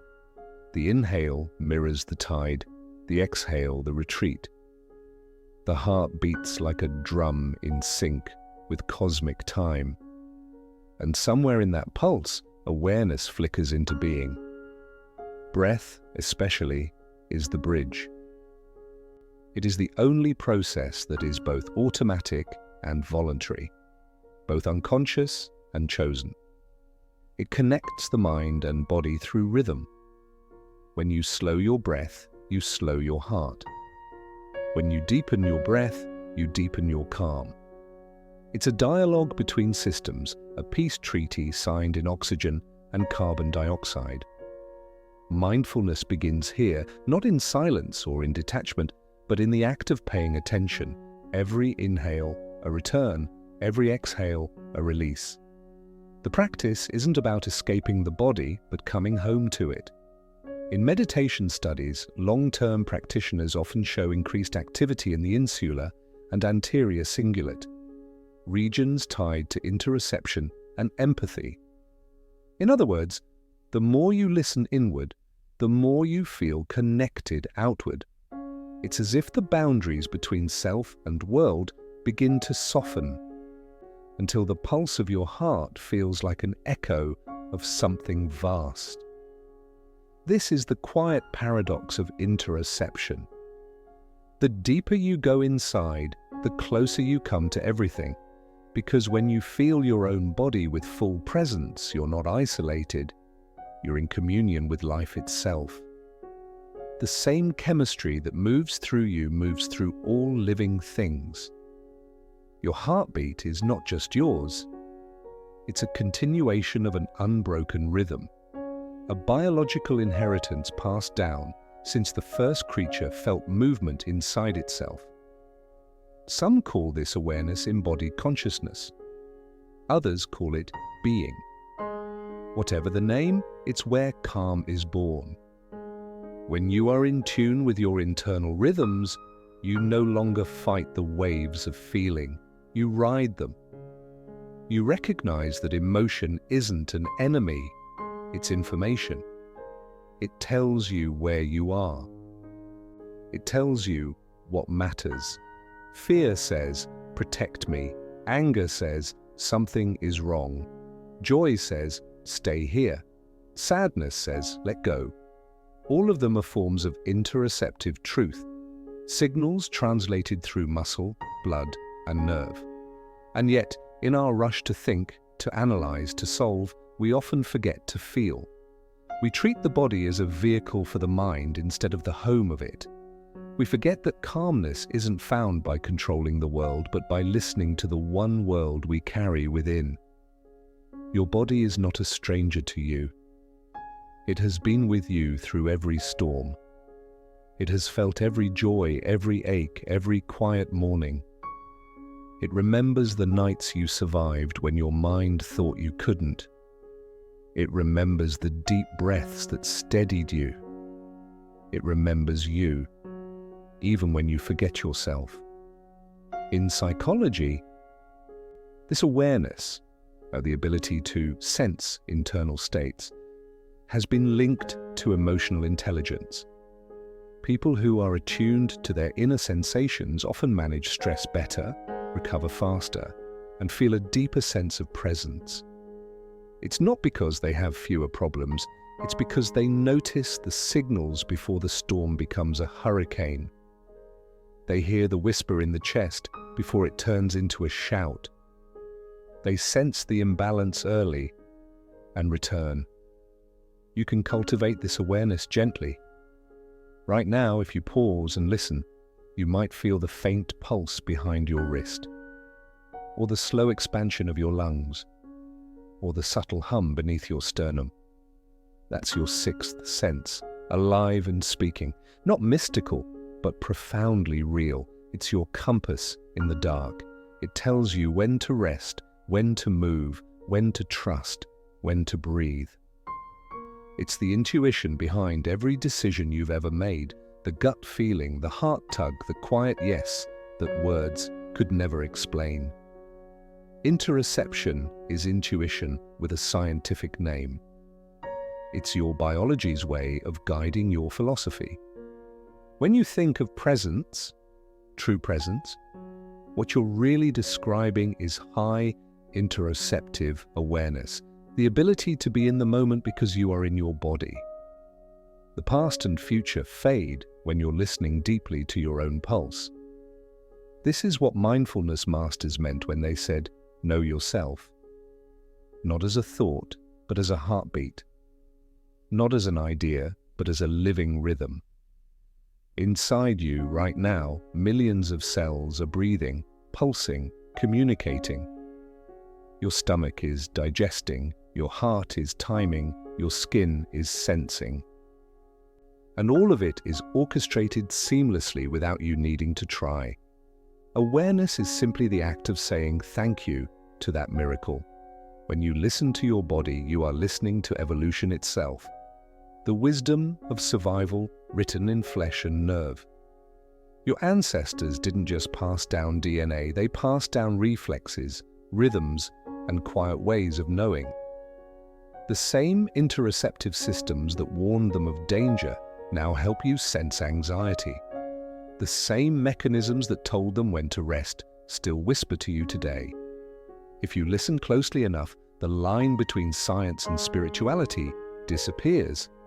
The heartbeat becomes a mantra. The breath becomes prayer. The body becomes temple. Every inhale is life entering. Every exhale is life leaving. And between them, that small pause, is eternity. So often we look for transcendence above or beyond ourselves. But the miracle was always inward.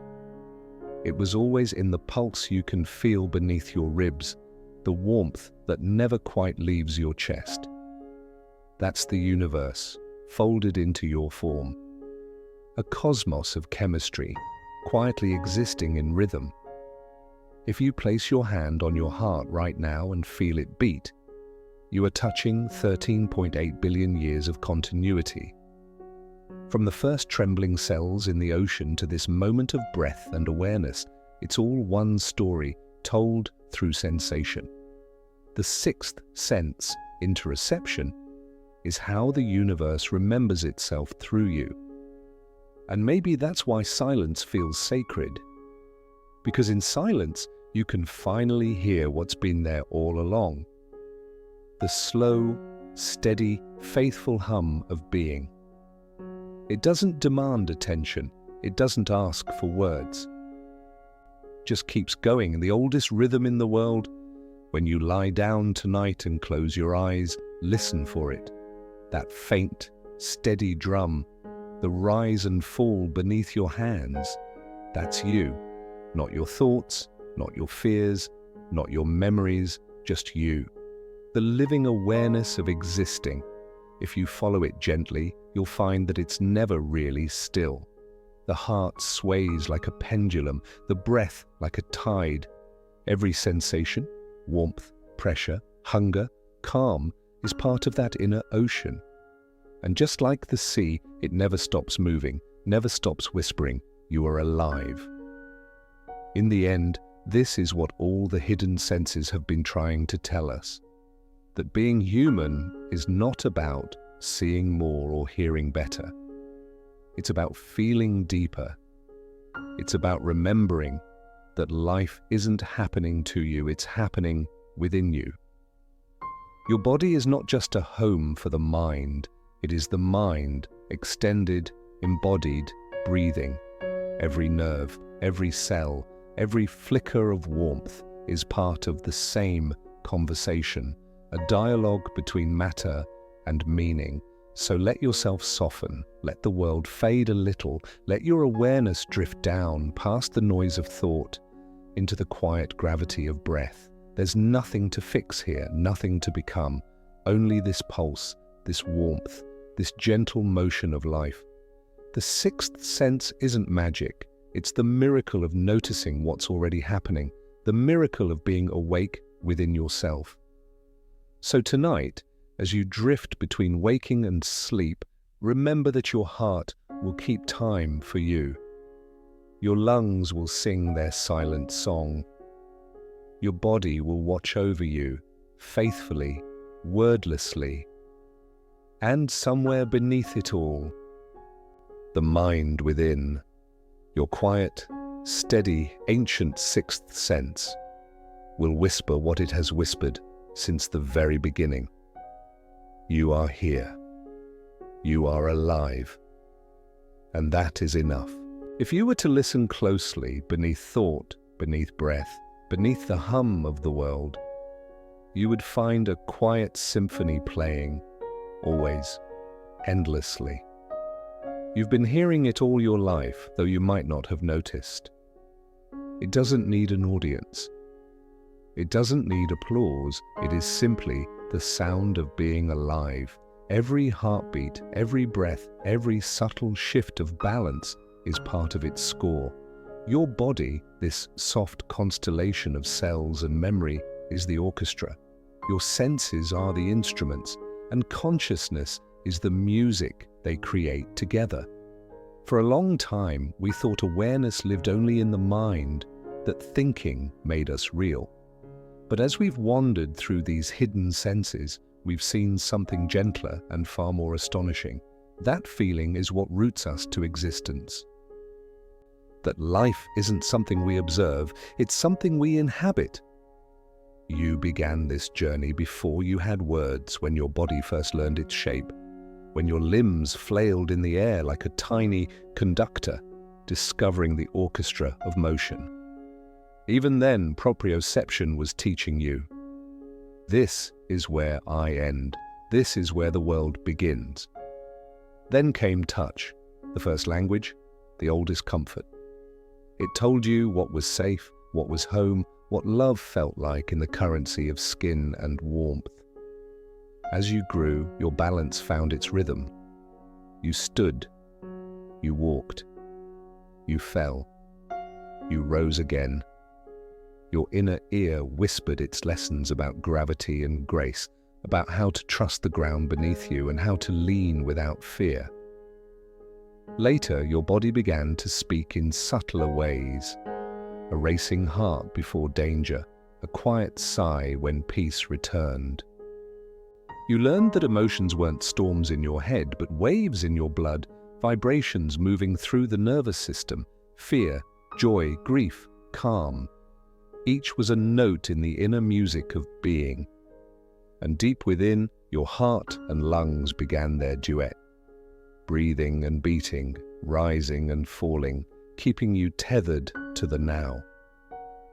This was the beginning of interoception, the sixth sense that doesn't look outward, but inward, that tells you not what the world is, but who you are and how you feel within it.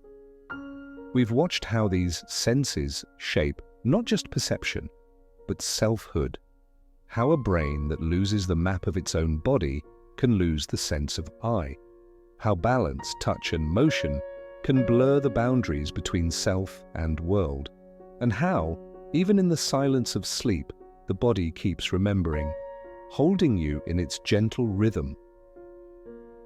It's humbling, isn't it, to realize that consciousness isn't a single spark, but a choreography, a constant dialogue between inside and outside, between the measurable and the mysterious.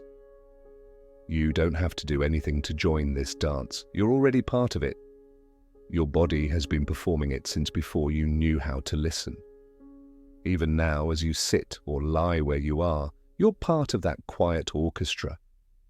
Your heart marks time. Your breath sets the tempo. Your skin catches the faintest currents of air, reminding you that you are surrounded by the world and yet contained within it. There is something profoundly beautiful about this, that life never needed you to understand it to keep you alive. Your body just knows. It balances, adjusts, repairs, and restores in ways your thoughts could never orchestrate. It is your oldest companion and perhaps your wisest. All through these hidden senses, a deeper truth reveals itself, that the self is not a fixed boundary but a flowing field. You are not trapped inside your body, you are your body, and your body is the world folded into form. When you walk, the ground becomes part of your balance. When you breathe, the air becomes part of your rhythm. When you feel warmth, you and the sun are momentarily one. The more you notice this, the more the edges of self begin to soften. You stop being a mind looking out and become a consciousness moving through. That's the quiet miracle of embodiment. It's not about control, it's about communion. You are the meeting point between gravity and grace, between biology and poetry, between the finite and the infinite. And even in stillness, perhaps especially in stillness, you are moving. Your cells dividing, your blood flowing, your neurons flickering like galaxies in the dark. An entire cosmos alive beneath your skin. Every sensation, hunger, balance, warmth, touch, breath, is the universe learning about itself through you. And when you listen inwardly, when you feel the heartbeat not as a noise but as presence, you become aware of the most fundamental truth there is, that to be alive is already enough. We often chase meaning as if it lives elsewhere, in goals, in achievements, in distant futures. But meaning has always been as close as your next breath. It was never out there. It was always in here. Your body, with all its imperfections, its aches, its hungers, its quiet miracles, is the place where life and awareness meet. It is your first home and your final teacher. So, as this journey draws to a close, I invite you to pause, not to think, but to feel. Notice the weight of your body resting on the world. Notice the way the air moves gently through your chest. Notice the warmth in your hands, the pulse in your wrist, the hush that follows each exhale. That silence, right there, is the sound of existence. The world will keep spinning. The stars will keep burning, and your body will keep humming its soft, eternal tune. There's no need to hold on, no need to strive. You are already in rhythm, already part of the music.